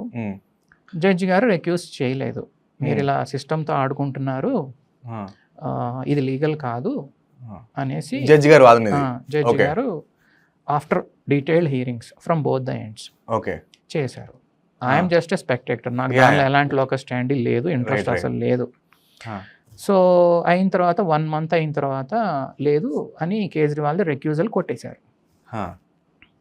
కొట్టేస్తే ఆయన సోషల్ మీడియాకి వెళ్ళి, సరే నాకైతే కేజ్రీవాల్ నాకైతే ఈ జడ్జి గారి ముందు న్యాయం జరగదు నాకు అనిపిస్తుంది, ఓకే నేను ఇంకా మీ ముందుకు రాను, మీ ముందు అటెండ్ అవను, కావాలంటే నేను వెళ్ళి గాంధీ గారి విగ్రహం ముందు కూర్చొని సత్యాగ్రహం లాంటిది చేసుకుంటాను తప్ప నాకు ఇక్కడ న్యాయం జరుగుద్ది అనిపించట్లేదు, మహా అయితే తర్వాత ఏమైనా లీగల్ కోర్సులో యాక్షన్ ఉంటే చేస్తాను అని చెప్పి ఆయన వెళ్ళాడు.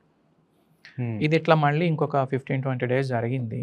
జస్ట్ 2 to 3 days బ్యాక్ ఏమైంది అని అంటే, ఆ జడ్జి గారు వాళ్ళ మీద కంటెంప్ట్ ఆఫ్ కోర్ట్ యాక్షన్ తీసుకుంటున్నారు. ఇది మీరు కోర్టుని ఇన్సల్ట్ చేయడం లాంటిది, సో కంటెంప్ట్ ఆఫ్ కోర్టు ఇది చేస్తుండే.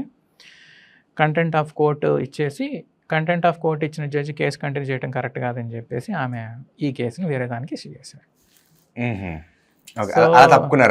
అలా తప్పుకున్నారు.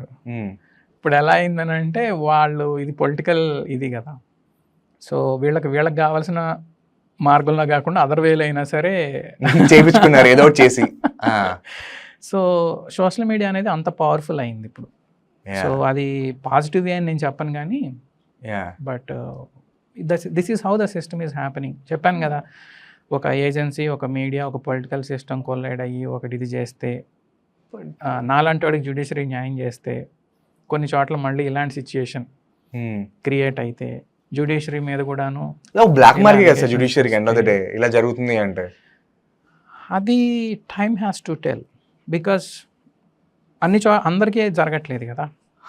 But when one of the biggest spotlighted case in India దానికి ఇలా జరుగుతుంది అండ్ కన్సిస్టెంట్గా ఒక క్లియర్ పెట్టినది కూడా ఇలా జరుగుతుంది అంటే, it will get enough traction.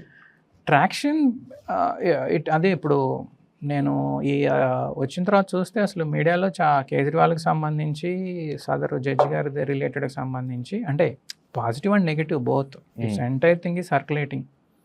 అంటే like every one is watching. అంటే దీస్ డేస్ వచ్చేసి కోర్టు లైవ్ ప్రొసీడింగ్స్ కూడా చూస్తున్నారు కదా జనాలు. ఇప్పుడు మేము కూడా ఆన్లైన్లోనే అప్పీర్ అయ్యాం. ఓకే, అదొక అద్భుతమనే చెప్పుకోవాలి. కోర్టు కేసు ఢిల్లీలో ఉంది, సో వెళ్ళటం అనేది జరిగేది కాదు. ఈ 3 yearsలో అప్పుడప్పుడు హియరింగ్స్ వస్తాయి, కోర్టు వాయిదాలు అంటాం. హియరింగ్స్ వచ్చినప్పుడు చేసేసుకుంటే ఆన్లైన్లో సరిపోతుంది. That is good. Technology is working at its best now, being implemented at its best everywhere. Nice. Final question sir, ఈ ఎంటైర్ సెగ్మెంట్లో ఎప్పుడు ఏ పొలిటీషియన్ గొడవ అయినా కూడా ఫస్ట్ మీ సిఎస్ సార్ ఇరుక్కుంటారు. పాపం వాళ్ళు బాగానే ఉంటారు, పాపం they put everything on it you. సిఎస్కి చాలా ఎక్కువ తెలుసు.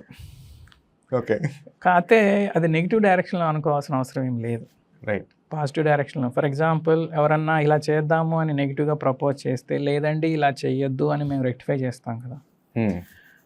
ఫర్ దట్ మ్యాటర్, అంటే ఇప్పుడు నేను అలెజ్డ్ స్కామ్ అనే దానిలో పక్కన పెడితే, ఇప్పుడు నేను 6 months వెళ్ళి చూసి చేసి వచ్చాను కదా, నా రిజర్వేషన్స్ రాసాను నేను. At the end of the day ఆ బిజినెస్ ఇంప్లిమెంట్ అయిన తర్వాత, ఆ బిజినెస్ అనేది అయిన తర్వాత రీటైల్ బిజినెస్లో చాలామంది బిజినెస్ పరంగా దెబ్బతిన్న తర్వాత నేను రాసింది ఎగ్జాక్ట్గా అక్కడ డెలివరీ అయింది. ఓకే, సో మీరు ముందే యాంటిసిపేట్ చేసి వర్కౌట్ అవ్వదు. ఎస్, వర్కౌట్ ఈ సబ్జెక్టెడ్ టు అనే దానిలో ఏవేవైతే చేసుకున్నామో వాళ్ళు బిజినెస్ పరంగా ఏం చేసుకోలేదు అంటే, I'm able to forecast, I'm able to see it. There is no guarantee that it will be same, like it is delivered. But yes, I'm right. I was right. Right. And I was right most of the times. So మాకు ఏజెన్సీలు దీనికి ఎలా ఉంది అని అంటే, ఒక క్లయింట్కి business సెగ్మెంటే అలా ఎక్స్పోజ్ అయి ఉంది, ఎస్పెషల్లీ గవర్నమెంట్ సెగ్మెంట్ తోటి చేసేట్టుంది. సో పొలిటీషియన్ అన్న తర్వాత వీడు పోతే వాళ్ళు పోతే వీళ్ళు, ఈ పొలిటికల్ గ్రడ్జెస్ అనేవి తీర్చుకుంటానే ఉంటారు. కాబట్టి సిఏ అనేది ఒక ఫల్క్రమ్ అన్నమాట. అన్ని విషయాలు తెలుసు, చాలా విషయాలు తెలుసు, కానీ client interest should be the first అని బహుశా అందరూ రియలైజ్ అవుతున్నారు. అది అందువల్ల ఎస్, ఎక్స్పోజర్ కరెక్టే.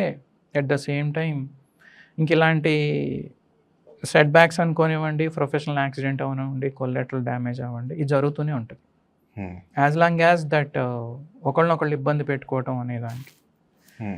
నా టైంలోనే అదే ఒకటి జరిగింది. అక్కడ మార్గదర్శి చిట్స్ అనుకుంటా, ఏపీలో ఇంకొక సీఏకి నాకు జరిగినట్టే ఇబ్బంది జరిగింది. ఆయన వాళ్ళు ఆడిట్ చేశాడు అంతే అని చెప్పారు. పాపం వాళ్ళ ఫామ్ వాళ్ళు కూడాను అట్లాగే. So things do happen. కాకపోతే వేరే వాళ్ళకి జరిగితే వార్త, నాకు జరిగితే ఎక్స్పీరియన్స్. రైట్. అసలు సిఏస్ ఏం చేస్తారు sir? What is the role of a CA? సరదాగా చెప్పాలంటే చెయ్యింది ఏముంది. ఓకే. సో సిఏస్ అంటే ఒక ఫాల్స్ నోషన్ ఉంది. ఓకే. ప్రిడామినెంట్లీ ఎట్లా అంటే సిఏ అంటే జనరల్గా మీకేం గుర్తొస్తుంది? ట్యాక్స్ గుర్తొస్తుంది, ఈ ఫ్యామ్ రైట్, జిఎస్టీ, టాక్సేషన్, అకౌంటింగ్. అసలు అది కాదు. ఓకే. అసలు అది కానే కాదు. అంటే సమ్హౌ ఒక లెగసీ లాగా ఎర్లియర్ నుంచి కొంచెం ఇన్కమ్ ట్యాక్స్ అంటే ఒక భయపడడం అనే నోషన్లోంచి వచ్చిందేమో, కానీ యాక్చువల్గా సిఎస్ చేసేది దానికి మించి చాలా ఉంటుంది.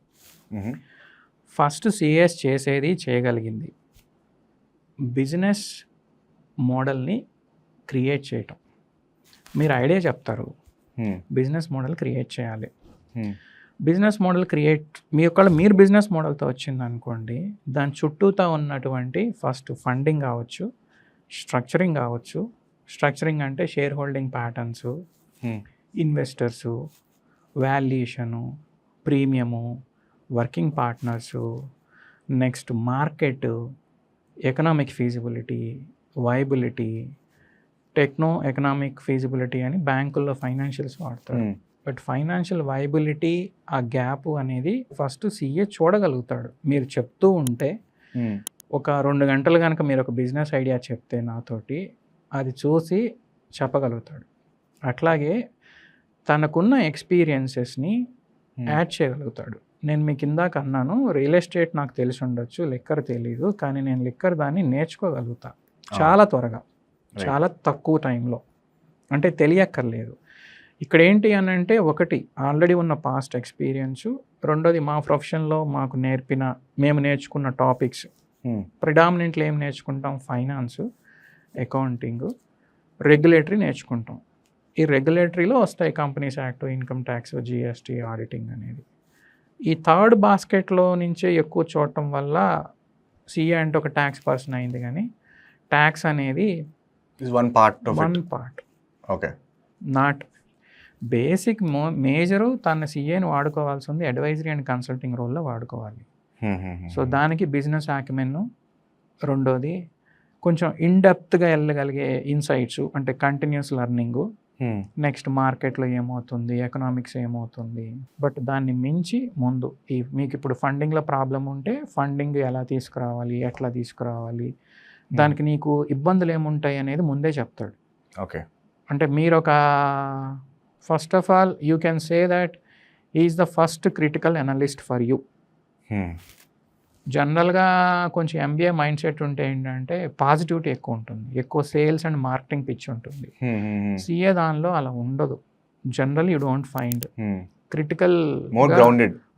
క్రిటికల్లీ అక్లైమ్డ్ అనే ఒపీనియన్ కనుక ఉంటే అది చార్టర్డ్ అకౌంటెంట్ నుంచి సాధ్యం. అది సో సిఎస్ చేసేది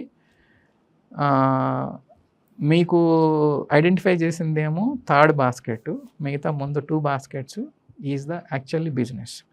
సో జనరల్గా ఏంటి అని అంటే, ఒకసారి కుమార్ మంగళం బిర్లా ఏదో ఇంటర్వ్యూలో చెప్పాడు, బిజినెస్ ఐడియాస్కి రన్ చేయడానికి ఎంబీఏలు కావాలి, వాళ్ళని కోచ్ చేయడానికి సిఏలు కావాలి అని.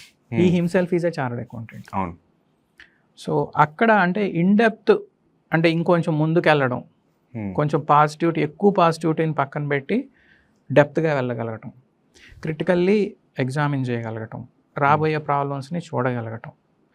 అలాని చూస్తారా మైక్రోస్కోప్ అది టెలిస్కోప్ వేసుకొని మీరు చేస్తే రైట్ అవుతాయా అని అంటే రైట్ అవుతాయి అని కాదు, రాబోయే పిట్ఫాల్స్ కొంచెం ముందే ఊహించవచ్చు. అందువల్ల నేను ఇందాక చెప్పాను చూడండి, నేను చెప్పింది ఇదేదైతే చేశానో అంటే నేను రాసి చూసింది అనేది గత నెక్స్ట్ 1.5 year తర్వాత చూస్తే ఎగ్జాక్ట్గా సేమ్ డెలివరీ అయింది. వింటారా లేదా అనేది మా చేతిలో ఉండదు కదా, చెప్పడం వరకే.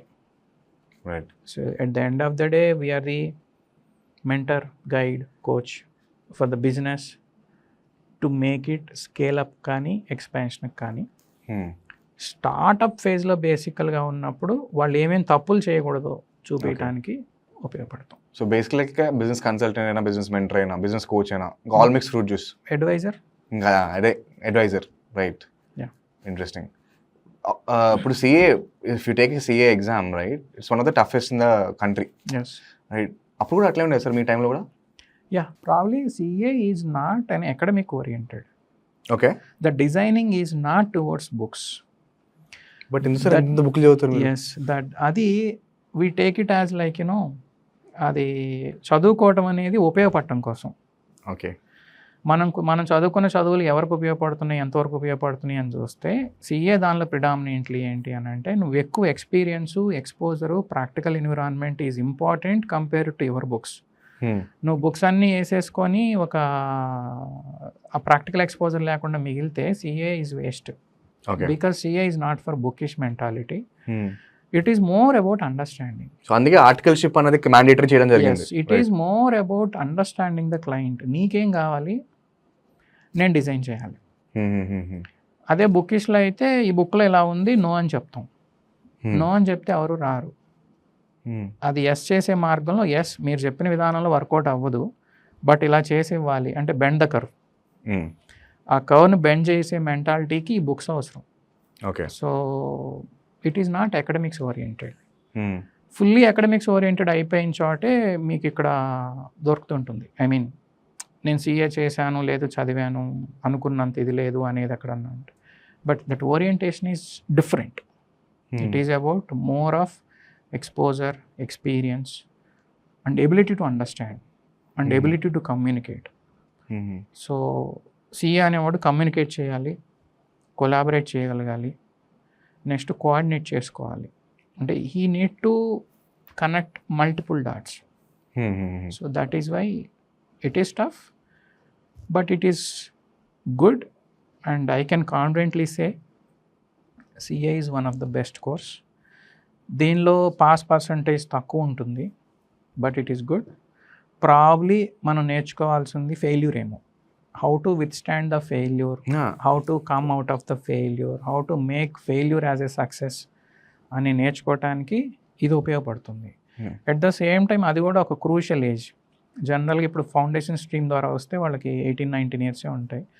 18-19లో 22-23 లోపు ఒక 2 సార్లు ఫెయిల్ అయ్యి సిఏ అయితే ఆ పర్సనాలిటీ డెవలప్ అవుతుంది, బాగా అవుతుంది. పేషెన్స్ ఉన్నారు కదా సార్, ఖచ్చితంగా క్యారెక్టర్ బిల్డ్ అవుతుంది అంటారా? యా, సిఏ అనేవాడికి ఎస్ ఖచ్చితంగా క్యారెక్టర్ బిల్డ్ అవుతుంది, ఖచ్చితంగా పేషెన్స్ అనేది కావాలి. మీరు ఎక్కడ చదువుకున్నారు సార్ సిఏ? నేను ఇక్కడే హైదరాబాద్లోనే త్రూ సిఏ ఫౌండేషన్ స్ట్రీమ్ నుంచి వచ్చాను.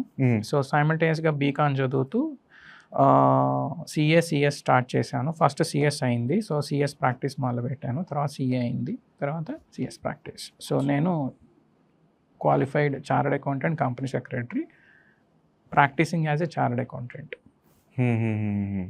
ఓకే, సిఏ టఫెస్ట్ అంటారు కదా, దానిలో మేము క్లాసులకు వెళ్ళేటప్పుడు ఫస్ట్ మా క్లాస్ ఇలాగే స్టార్ట్ అయ్యాయి అప్పట్లో. ఇప్పుడు సంగతి నాకు తెలీదు. ఒక సిఏ ఫైనల్ ఎగ్జామ్ రాస్తున్న అబ్బాయి, అంటే చెన్నైలో సిఏ ఇన్స్టిట్యూట్ ఉంటుంది, దాని పక్కన ఒక చర్చ్ ఉంటుంది, దాని పక్కన సిఏ ఉంటుంది, సిఏ ఎగ్జామినేషన్ సెంటర్ ఉంటుంది. Okay, so centre, church, examination centre, institute, church, examination centre. So CA final రాసే ఒక అబ్బాయి ఒక 5-6 సార్లు ఫెయిల్ అయిన అతను 7th టైం కూడా రాసి వెనక్కి వస్తుంటే అక్కడ దానిలో గాడ్ నెవర్ ఫెయిల్స్ అని ఉంటుంది చర్చ్ మీద, వాల్ మీద. So let him try CA అని రాశాడంట. సో అదొక జోక్ లాగా చెప్తారు. రైట్ ఇది రైట్ ఆన్లైన్లో కూడా చాలా పాపులర్. మా సిఏ కోర్సులో అలాగే స్టార్ట్ అయ్యాయి కూడా. మీరు సిఏ ఎందుకు జాయిన్ అయ్యారు ఏంటి అనే దాంతోనే స్టార్ట్ అయ్యాయి. తర్వాత సిఏ అంటే ఏంటంటే మేము పాజిటివ్గా చెప్పేటప్పుడు కెన్ డూ యాటిట్యూడ్ అని చెప్తాం. మామూలుగా క్లయింట్లు నవ్వేది ఏంటంటే కమ్ అగైన్. మేమంటే ఏదన్నా విషయం చెప్పంగానే I will get back to you అంటాం కదా. So come again, no instant. So ఇలాంటి సరదా అది. I'm glad that you're able to take humor out of this another set of trauma. Yeah, true. But that can do attitude helped. Right. Yes, it is. Honestly, it helped. So మీరు ఒక 1920లో start చేశారు కదా మీ career అన్నది. ఏ రకమైన background లేకుండా, ఏ రకమైన track record లేకుండా మీకు ఫస్ట్ ఛాన్స్ ఎవరు ఇచ్చారు సార్? ఫస్ట్ నేను ఫార్మర్ ఫ్యామిలీ బ్యాక్గ్రౌండ్ నుంచి వచ్చాను కాబట్టి ప్రతిదీ మనమే సెట్ చేసుకోవాలి. ఎందుకంటే ఇక వెనక పెద్దగా చదువుకున్న వాళ్ళు కానీ మెంటర్షిప్ చేసిన వాళ్ళు కానీ లేరు. సో ఈ సిఏ అనేది చేద్దామని అనుకున్న తర్వాత మీ ఒక క్వాలిఫికేషన్ వచ్చిన తర్వాత ఫస్ట్ అందరూ చేసేది ఏంటి అని అంటే, మాకు ఇక్కడ బిగ్గెస్ట్ బ్లాకర్ ఏంటంటే మేము సేల్స్ అండ్ మార్కెటింగ్ ఉండదు. మాకు అవును చేయటానికి వీలు లేదు. కోడ్ ఆఫ్ ఎథిక్స్ ప్రకారం సేల్స్ అండ్ మార్కెటింగ్ చేయడానికి లేదు. బట్ ఒక సిఏని మాత్రం అడగచ్చు. సో సిఏని వెళ్ళి వర్క్ అడగచ్చు మీరు. ఓకే. సో తెలిసిన హైదరాబాద్లో ఉన్న సిఏలు అన్నీ పట్టుకొని మేము మా పార్ట్నరు కలిసి వెళ్ళి తిరిగి చాలా చోట్ల చేసి వచ్చాం. ఇంకా మాకు అదే అంత తప్ప ఇంకేమీ తెలియదు. సో అట్లా అందరూ ప్రొఫైల్స్ అదే ఇంకా ఎంకరేజ్ చేశారు అంటే చేశారు, చేయలేదు, రెండు విధాలుగా చెప్పొచ్చు. ఎందుకనంటే అండర్ కటింగ్ అనేది చాలా ఉండేది అప్పట్లో. సో దానివల్ల చాలా తక్కువ ప్రైస్ పే చేయటం, చాలా తక్కువ. సో నువ్వు 10 రూపాయలకి ఇస్తాను, 5 రూపాయలకి ఇస్తా. Okay okay okay. సో అట్లా బిట్టర్ ఎక్స్పీరియన్స్, బ్యాడ్ ఎక్స్పీరియన్స్లు అయిన తర్వాత కొంచెం ఐటీ సెగ్మెంట్ అప్పుడు ఇండియాలో ఓపెన్ అవుతుంది. ఐ మీన్ హైదరాబాద్లో STPI అనేసి. సో నాకు కొంచెం చార్టర్డ్ అకౌంటెంట్, కంపెనీ సెక్రటరీ ఈ రెండు సంబంధించి ఉంది. రెండోది ఫారిన్ కంపెనీస్ అనేవాళ్ళు కొంచెం కంప్లైంట్స్ అండ్ రెగ్యులేటరీకి ఎక్కువ ఇంపార్టెన్స్, దానికి ఒక రెస్పెక్ట్ ఇస్తారు. అవును, ఆనెస్ట్లీ. డొమెస్టిక్ పీపుల్ తక్కువ చేయటం కాదు, but that's the state of affairs we were in at that point of time. So వాళ్ళకి సంబంధించి ఆల్ ఇన్ అది ఎలా అంటే ఏదో యాన్యువల్గా వచ్చి మీరు అకౌంట్స్ ఆడిటింగ్ చేయటము, టాక్సేషన్ చేయడం అనేది కాకుండా ఏప్రిల్ టు మార్చ్ అనే ఒక సెగ్మెంట్ క్రియేట్ చేసుకొని అట్లా మేము రీటైనర్ సర్వీసెస్లోకి వచ్చాం. So that is where it help. అంటే అన్నీ చేయగలగటం అనేది క్వైట్ రేర్ అప్పుడు. ఓకే. అప్పట్లో బ్యాంకింగే చేసేవాళ్ళు ఒకళ్ళు ఐటీఏ చేసేవాళ్ళు, ఒకళ్ళు ఆడిటే చేసేవాళ్ళు, ఒకళ్ళు ROC చేసేవాళ్ళు, ఇలా ఉండేది. అంత డీపర్ ఇది డైవర్సిఫికేషన్ ఉండేది. బట్ మేము all in one in all kind తీసుకున్నప్పుడు మాకు కొంచెం ఇక్కడ ఎస్టాబ్లిష్ చేసే ఐటీ కంపెనీలు స్టార్ట్ చేసాం, సర్వీసెస్ తీసుకోవడం స్టార్ట్ చేసాం. Okay. So that took lot of time. ఎన్ని ఇయర్స్ పట్టింది sir? At least 5 years. Okay. But అమ్మయ్య నేను ప్రాక్టీస్ చేయగలను అనుకోవటానికి 10 ఏళ్ళు, మినిమం 10 years. ఓ, కాన్ఫిడెన్స్ రావడానికి. ఎందుకంటే ఐ స్టార్టెడ్ లైక్ అట్ 19కి ఆర్టికల్స్ జాయిన్ అవటం, 22కి ప్రాక్టీస్ పెట్టడం. ఆ తర్వాత అప్పుడు ఇంకా చెప్పాలి అని అంటే ఏజ్ చిన్నది కాబట్టి మిస్టేక్స్ చేసే లగ్జరీ ఉండింది. సో టెస్ట్ ట్రై ఫెయిల్ చాలా జరిగింది. Okay. We did lot of mistakes initially because we don't know how to. ఇంకొక లేదు, ఎలా మాట్లాడాలో తెలియదు, ఎలా కూర్చోవాలో తెలియదు, ఏం చేయాలో తెలియదు. బట్ మాకు తెలిసిందంతా వాళ్ళ బ్రెయిన్లో పెట్టాలని ఉండేది. అంటే మనకి వచ్చిన ఇన్కమ్ ట్యాక్స్, ROC ఇవన్నీ చెప్పటమే ఉంటాయి. బట్ అది అక్కర్లేదు అసలు. క్లయింట్ తెచ్చుకోవడానికి అది చేయక్కర్లేదు, అది అసలు అవసరం లేదు. నేను మీకు ఇందాక చెప్పాను చూడండి, బిజినెస్ అక్యుమెన్ ఉండాలి, ఎకనామిక్స్, డీప్ ఇన్సైట్స్ ఇలాంటిది డెవలప్ చేసుకొని ఉండాలి. నువ్వు కమ్యూనికేట్ చేయాలి, కోఆర్డినేట్ చేయాలి, అట్లాగే కొలాబరేషన్ చేసుకోగలగాలి, అంటే ఆల్రౌండర్గా అవ్వాలి. So you should be like A value contributor. If someone says that cost పక్కన వాళ్ళు 500కి 1000కి చేస్తారు, మీరు 2000 3000 ఎక్కువ అలా.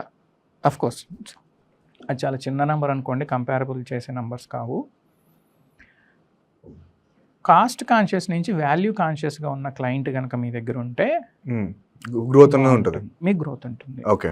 మీరు కాస్ట్ కాన్షియస్ ఉన్న క్లయింట్స్ చుట్టూ కనుక సెట్ చేసుకుంటే ఇంకా అది అక్కడికక్కడే నడుస్తుంటుంది, బట్ మీకు సక్సెస్ ఉండదు.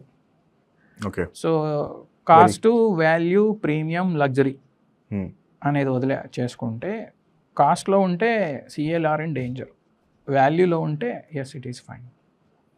ప్రీమియం మీకు ఒక age, maturity, experience, multiple things ఒకే చోట కొలాబరేట్ చేయగలగటం, మల్టిపుల్ యాంగిల్స్ నుంచి మీకు ఎక్స్పర్టైజ్ అవ్వటం.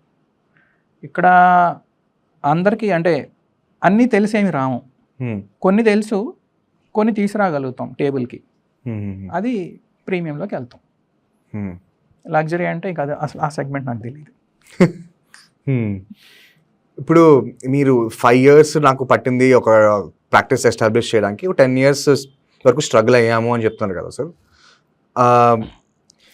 అసలు ఈ ఎంటైర్ ప్రాసెస్లో చూసుకుంటే మీకు ఒక సిఏ అన్న పర్సన్కి biggest and only channel of marketing is word of mouth, అవునా?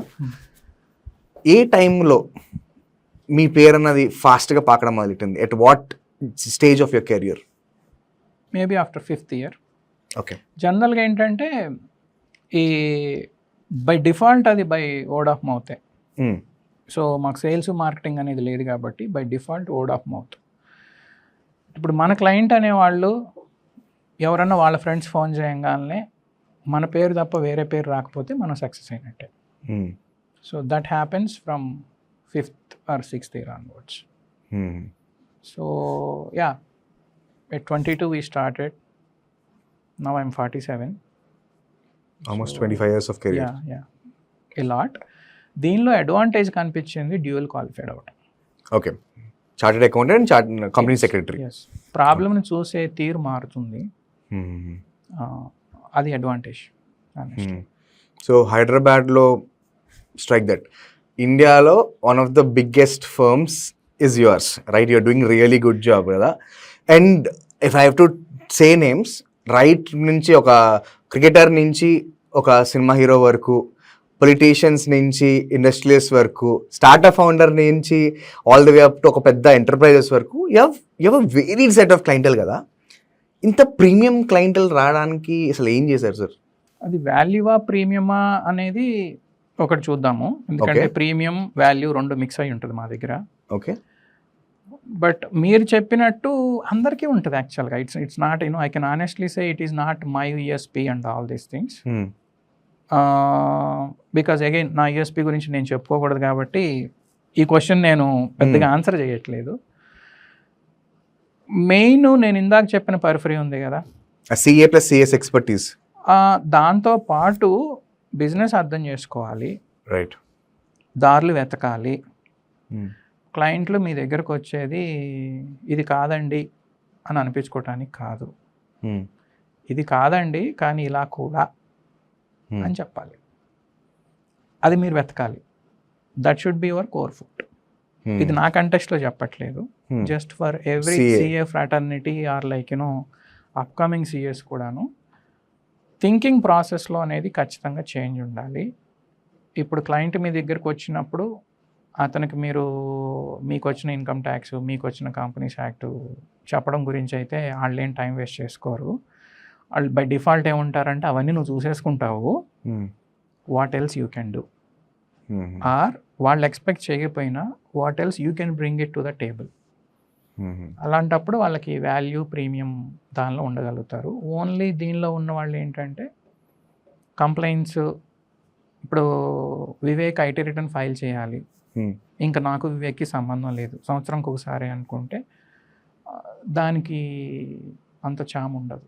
సో ఒక 10 crores నెట్వర్త్ ఉన్న పర్సన్, ఒక 500 crores నెట్వర్త్ ఉన్న పర్సన్, వీళ్ళకి ఏం చేస్తారు మీరు? వాళ్ళకి ఏం చేస్తారు? వీళ్ళకి ఏం చెప్తారు? వాళ్ళకి ఏం చెప్తారు? సిఎల్ ఎగ్జాక్ట్గా డిఫరెన్షియేట్ చూపించగలిగింది ఈ యాంగిల్లోనే అనుకుంటున్నాను నేను. ఓకే. 10 కోట్ల ఉన్న వ్యక్తికి చాలా చేయాలనే ఆలోచన ఉంటుంది, లైక్ అంబిషన్స్. అవును. చాలా చాలా చాలా ప్రపోజ్ చేస్తారు. సో వాళ్ళన్నీ ఏదన్నా చేద్దాము, చూద్దాము, చుట్టుపక్కల ఉన్న ఈకో సిస్టమ్ చూస్తే no no no no no, ఇలా అయితే ఇలా పడతావు, ఇలా అయితే అలా పడతావు అని వెనకలాగే వాళ్ళు ఉంటారు. వాళ్ళకి ఏంటంటే ఎస్, నీ మోడల్ కరెక్ట్, నువ్వు చేసింది కరెక్ట్, నువ్వు చేయాలనుకుంటుంది కరెక్ట్, ఈ మోడల్ కాకపోతే వేరే మోడల్ ఉంది, పోనీ నా ఎక్స్పీరియన్స్లో ఈ మోడల్స్ అన్ని తప్పైనాయి, ఇది చెయ్యి, ఇలా చెయ్యాలి అని ఒక దారి చూపించే ఎంకరేజ్మెంట్ ఉండేవాళ్ళు కావాలి, డైరెక్షన్ ఇచ్చేవాళ్ళు కావాలి. Right. So mentor, coach, guide వాళ్ళకి కావాలి. అప్పుడు రెండోది మనకున్న కనెక్షన్స్ కూడా ఎవరన్నా ఉండే సిమిలర్ ఫీల్ దీనిలో ఉంటే వాళ్ళని కనెక్ట్ చేసి వాళ్ళు ఓకే ఇలా చేయాలనుకుంటున్నారు, why don't you collaborate, okay వాళ్ళు ఇలా పోనీ ఈ మోడల్ ఈ ఫ్లా ఉంది, మా దగ్గర ఇలాంటి ఫ్లాప్ మోడల్స్, నువ్వు చెప్పిన దానిలో ఇన్ని ఫ్లాస్ ఉన్నాయి, నేను ఆల్రెడీ చూశాను, నువ్వేం చేయగలుగుతావు, ఓకే నీ తప్పుల్ని నిన్ను ఎంకరేజ్ చేయాలి, మోటివేట్ చేయాలి, అట్ ద సేమ్ టైం నువ్వు తప్పు చేయకుండా చూడగలగాలి. నేను ఇక్కడే వస్తుంది April to March అనేది. సెకండ్ 500 crores వాళ్ళకి ఏంటంటే వాళ్ళకి అన్నీ తెలుసు, పైగా వాళ్ళకు ఉండే ఒక స్టేచర్ అవ్వచ్చు, వాళ్ళు అప్పటికే ఎంతో రకాల experience, hard work, their blood sweat tears చేసుకుని వచ్చి ఉంటారు కాబట్టి వాళ్ళకి ఎవ్వరు క్రిటిసైజ్ చేయడానికి కానీ వాళ్ళకి నో చెప్పడానికి కానీ ఇష్టపడరు. అందరూ ఎస్ అంటారు, సార్ ఇది ఇట్లా చూస్తుంది, ఇట్లా పెడదాం అంటే పెడదాం అంటారు, మీరే గొప్ప, ఆయన్ని చేసేది ఉండరు. సో వాళ్ళకి కూడా కొంచెం జాగ్రత్తగా కూర్చోబెట్టి దీనిలో ఇలా తప్పులు కనిపిస్తున్నాయి అని నో చెప్పే వాళ్ళకి అంటే వాళ్ళకి ఎక్కువ గౌరవం ఉంటుంది. ఓకే. సో 10 crores పర్సన్కి నువ్వు చేయగలవు, ఎస్ ఎంతమంది నో చెప్పినా కూడా ఒక డైరెక్షన్ ఇచ్చే పర్సన్ కావాలి. అండ్ ఒక 500 crores పర్సన్కి చుట్టుపక్కల అందరూ మీరు చేసేస్తారు ఎస్ అని చెప్పినా కూడా లేదు, ఆబ్జెక్టివ్గా ఆలోచించి నో చెప్పే పర్సన్ దట్ ఈస్ నెసెసరీ. తెలుసు he is looking forward for no people only. Okay, అట్లా. రైట్. నాకు పేరు చెప్పకండి సార్, టెల్ మీ ఏ స్టోరీ. డబ్బులు కానీ పవర్ కానీ చూసి ఒక ఫ్యామిలీ పాడైపోయిన స్టోరీ ఒకటి చెప్పండి. అయినా మీరు పేరు చెప్పని తెలుసు, ముందే చెప్పేసాను పేరు చెప్పద్దని. నన్ను ఇలా పొలిటికల్ ఇన్కరెక్ట్ క్వశ్చన్స్ అడగండి. 30 ఏళ్ళు చూద్దాం, ఇండియా చూసి ఒక 30 ఏళ్ళు 40 ఏళ్ళు పొలిటికల్ ఉన్న ఫ్యామిలీస్ చూస్తే ఈ 2 ఫేజ్లు దాటి ఏంటంటే దానిలో చట్టంలో చిక్కుకొని ఉన్న కేసులు మీకు ఇండియా వైజ్ చాలా కనిపిస్తాయి. నాట్ జస్ట్ సౌత్, మీరు ఇప్పుడు అనుకుంటున్నట్టు తెలుగు స్టేట్లలో నడుస్తున్న ఇదితో పాటు నార్త్లో కూడా ఉంది. మీరు పెద్ద పెద్ద హిందీ స్టేట్స్ తీసుకోండి, అక్కడ కూడా ఉంది. కాబట్టి ఈ డబ్బు ఎక్కువ, పవర్ ఎక్కువ అయిన చోట ఇది జరగటం చాలా సహజం. ఆ తర్వాత దాని నుంచి బయటకు వచ్చి మళ్ళీ సక్సెస్ బాట పట్టడం, మళ్ళీ ఫెయిల్యూర్, అంటే ఇంకా it's their own destiny, it's an individual call. కొంతమంది ఏమో అదే ఫ్యామిలీ నుంచి వచ్చి పాలిటిక్స్ ట్రై చేసుకున్నారు, బిజినెస్ ట్రై చేసుకున్నారు. నేను చాలామందిని చూశాను, ఎస్పెషల్లీ సదరన్ స్టేట్స్లో ఉన్న వాళ్ళు, ఒక 3 స్టేట్లో వాళ్ళ పీపుల్లో చూశాను. It's their choice, there is nothing that right or wrong. So you're constantly in rooms with very powerful people కదా, మీ క్లయింట్స్ అయినా అవనివ్వండి, లేకపోతే you're walking in to some rooms with powerful people like this. ఇలాంటి రూమ్లో వెళ్ళినప్పుడు what do they not want to hear from you? Powerful people you mean? Yeah. Okay. Not possible. Okay. I don't think we have guts to say that. అవ్వదు అని చెప్పడం వాళ్ళకి ఇష్టపడరు. చేసుకురా అనేది, నువ్వు చేస్తావు అనే దాంతోనో నువ్వు చేయగలుగుతావనేమో నిన్ను పిలిచి అంత టైం ఇచ్చి కూర్చోబెట్టి చేసిన తర్వాత how could you say not possible? So don't say not possible. Yeah, I never said not possible. Max I say give me a night, I'll get back by morning, or I'll work out an alternative. It looks like it's not doable, but I'll get you another way of doable. Sometimes circumventing, bluntly I'm saying, or bending the curve, we do have to apply. Otherwise, why do they give their time? All to listen that not possible. Problem solving అనేది ఉంటే yeah, absolutely. Powerful people దగ్గర workout అవుతుంది. First understand the problem, forget Okay. About the solving. First understand the problem డీటెయిల్డ్లీ, clearly. Then you got a night, you have a breather time, go back tomorrow. Sir like out of like again business man to business man, profession to profession అడుగుతాను. జెన్యున్గా చాలామంది ఏం చేస్తారంటే ఒకవేళ ఎవరైనా problem చెప్పారంటే solution చెప్పేస్తారు వెంటనే. అగైన్ వాళ్ళకి తెలుసో తెలియకో వాళ్ళు స్మార్టో అవన్నీ పక్కన పెట్టండి. బట్ నేను over period of time smarter people, experienced people, successful people చూసినప్పుడు వాళ్ళకి పక్కా ప్రాబ్లమ్కి సొల్యూషన్ తెలిసే ఉంటుంది. కానీ వాళ్ళు ప్రాబ్లం చెప్పిన వెంటనే వాళ్ళు సొల్యూషన్ చెప్పరు. Let me get back to you, మీరు అన్నట్టు let me get back to you అంటారు. Why do they do this sir? ఒకటి, తను అనుకున్న సొల్యూషన్ మీకు యాప్ట్ అవుద్ది అనే కాన్ఫిడెన్స్ అనేది లేదేమో. మేబీ లైక్ ఇన్స్టెంట్ సొల్యూషన్ అనేది ఇవ్వటం కన్నా కానీ సొల్యూషన్ అనేది ఇదమిద్దంగా ఐడియా ఉంటుంది. ఫర్ ఎగ్జాంపుల్, మీరు నాకు వచ్చి బిజినెస్ స్ట్రక్చర్, ప్లానింగ్, ఫండింగ్ అడగంగానే నాకు మీ బిజినెస్ మోడల్ చూడంగానే అర్థమైపోతుంది. కానీ ఒక గంట కూర్చొని రాసుకొని చేసుకొని చేస్తే పర్ఫెక్ట్నెస్ వస్తుంది. దానికోసం take a little time, work on it, giving like ఏంటంటే కంప్లీట్నెస్, అరకొరగా కాకుండా కంప్లీట్నెస్ క్రియేట్ చేయడం కోసం. సో ఒక రికార్డు, ఒక డాక్యుమెంట్ సైన్ చేసామనంటే ఇట్స్ ఫ్రీజ్డ్. ఆడిటెడ్ ఫీల్డ్లో ఏంటంటే కంప్లీట్నెస్ అనేది ఒక ఎథిక్, ఓకే, ఒక స్టాండర్డ్. సో ఆ కంప్లీట్నెస్ కోసమే ఇట్లాంటివి జరుగుతుంది. ఓకే. మీరు కాన్స్టెంట్గా చూస్తుంటారు కదా సార్ బిజినెస్ పీపుల్ చేసే బిగ్గెస్ట్ మిస్టేక్ ఏం చూస్తారు సార్ మీరు? జనరల్గా వాళ్ళు ఒకటి P&Lని చేంజ్ చేస్తూ క్యాష్ ఫ్లోని పక్కన పెట్టడం. ఓకే, కొంచెం బేసిక్ టర్మ్స్ ఎక్స్ప్లెయిన్ చేయండి సార్. సో బుక్స్ మీద నేను ఎంత సేల్ చేశాను, ఎంత ప్రాఫిట్ వచ్చింది, ప్రాఫిట్ బాగానే వచ్చింది, బట్ మార్కెట్లోంచి కస్టమర్స్ నుంచి డ్యూస్ ఎక్కువ ఉన్నాయి అనుకుంటే నీకు ప్రాఫిట్ ఉందని పేరుకే తప్ప యాక్చువల్గా కాదు. నీ డబ్బంతా మార్కెట్లో ఉంది. అది స్టాక్ ఫామ్లో ఉండొచ్చు, రిసీవబుల్ ఫామ్లో ఉండొచ్చు, లేదు ఆన్గోయింగ్ కంటిన్యూస్. ఇప్పుడు మనం టెండర్స్కి EMDs, బ్యాంక్ గ్యారంటీస్, FDs ఇస్తారు కదా, ఆ టైప్లో ఇరుక్కొని ఉండొచ్చు. సో నువ్వు బాగానే ఉంటావు, కానీ నెల ఆరేసరికి శాలరీస్కి డబ్బులు ఉండవు, రెంట్కి డబ్బులు ఉండవు. Means you have the liquidity squeeze. Liquidity squeeze కనుక ఎక్కువైపోతే ఏ బిజినెస్ నడవదు. సో బిజినెస్ అనేది P&L దగ్గర నుంచి కాకుండా క్యాష్ ఫ్లో పాయింట్ ఆఫ్ వ్యూలో, working capital management point of వ్యూలోనే important. Okay, your real success lies in your cash flow management, not in your P&L. P&L is for the government authorities to pay your taxes, to pay your GST, to do your these things. But your real business success lies, in my opinion. Yeah, people may differ. Cash flow management, working capital management is the key for successes. Okay. Second thing వచ్చేసి expand అయ్యేటప్పుడు too much micro management చేస్తుంటారు. అంటే అప్పటి వరకు వాళ్ళ success కారణం micro మేనేజ్మెంటే కాబట్టి expand అయ్యేటప్పుడు మైక్రో మేనేజ్మెంట్ చేస్తుంటారు. దానివల్ల డెసిషన్ మేకింగ్ ప్రాబ్లం ఉంటుంది. ఇంకొకటి చెప్పాలి అని అంటే స్కేలప్ అయ్యేటప్పుడు మనం రెప్లికేట్ అవుతా టక రెప్లికేట్ అవుతున్నప్పుడు మీలాగే రెప్లికేట్ చేసే లీడర్ని కూడా అపాయింట్ చేసుకోవడం ఇంపార్టెంట్. ఓకే, ఫర్ ఎగ్జాంపుల్ నువ్వు తెలంగాణలో successful, now you are going in to AP, it's a separate business segment, means vertical. అక్కడ కూర్చొని ఒకడికి ఇవ్వాలి అని అంటే ఆ CEO ఆర్ వైస్ ప్రెసిడెంట్ అనేవాళ్ళు నీకు ఫ్రీక్వెన్సీ మ్యాచింగ్లో ఉండకపోతే, మీన్స్ నీ లీడర్షిప్ స్టైల్ని నీ చేయకపోతే కల్చర్ డిఫరెన్స్ వచ్చి ఫెయిల్ అవ్వచ్చు, లేదు నీ అంత కెపాసిటీ వాళ్ళకి లేక ఫెయిల్ అవ్వచ్చు.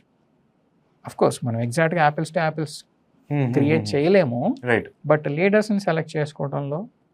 సో ఒకటి వర్క్ ఎకనామిక్స్ పరంగా వస్తే P&L క్యాష్ ఫ్లో చెప్పుకోవచ్చు. Soft skills or like other business commercial point of వ్యూలో చూస్తే స్కేలప్లో ప్రాబ్లమ్, అప్పుడు ఎక్స్పాన్షన్లో ప్రాబ్లమ్స్ వస్తుంటాయి.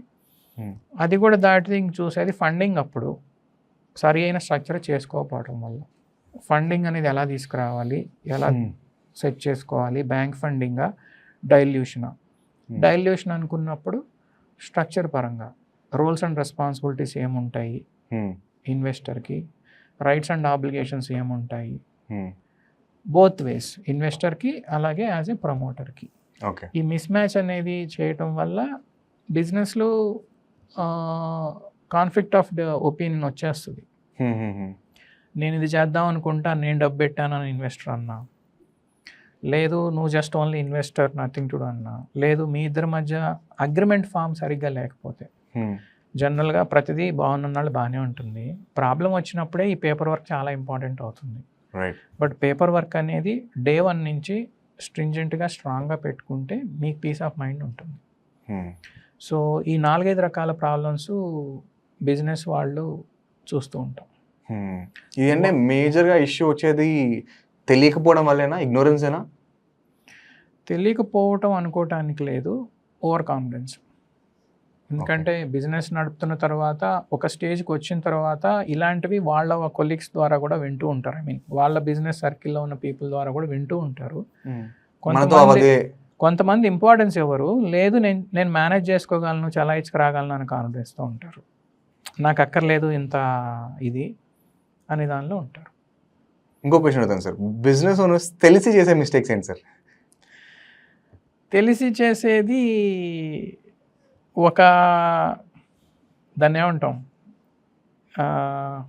Take off, business take off అయ్యి ఎక్సలెంట్ రన్ ఇస్తున్నప్పుడు గెటింగ్ క్యారీడ్ అవే.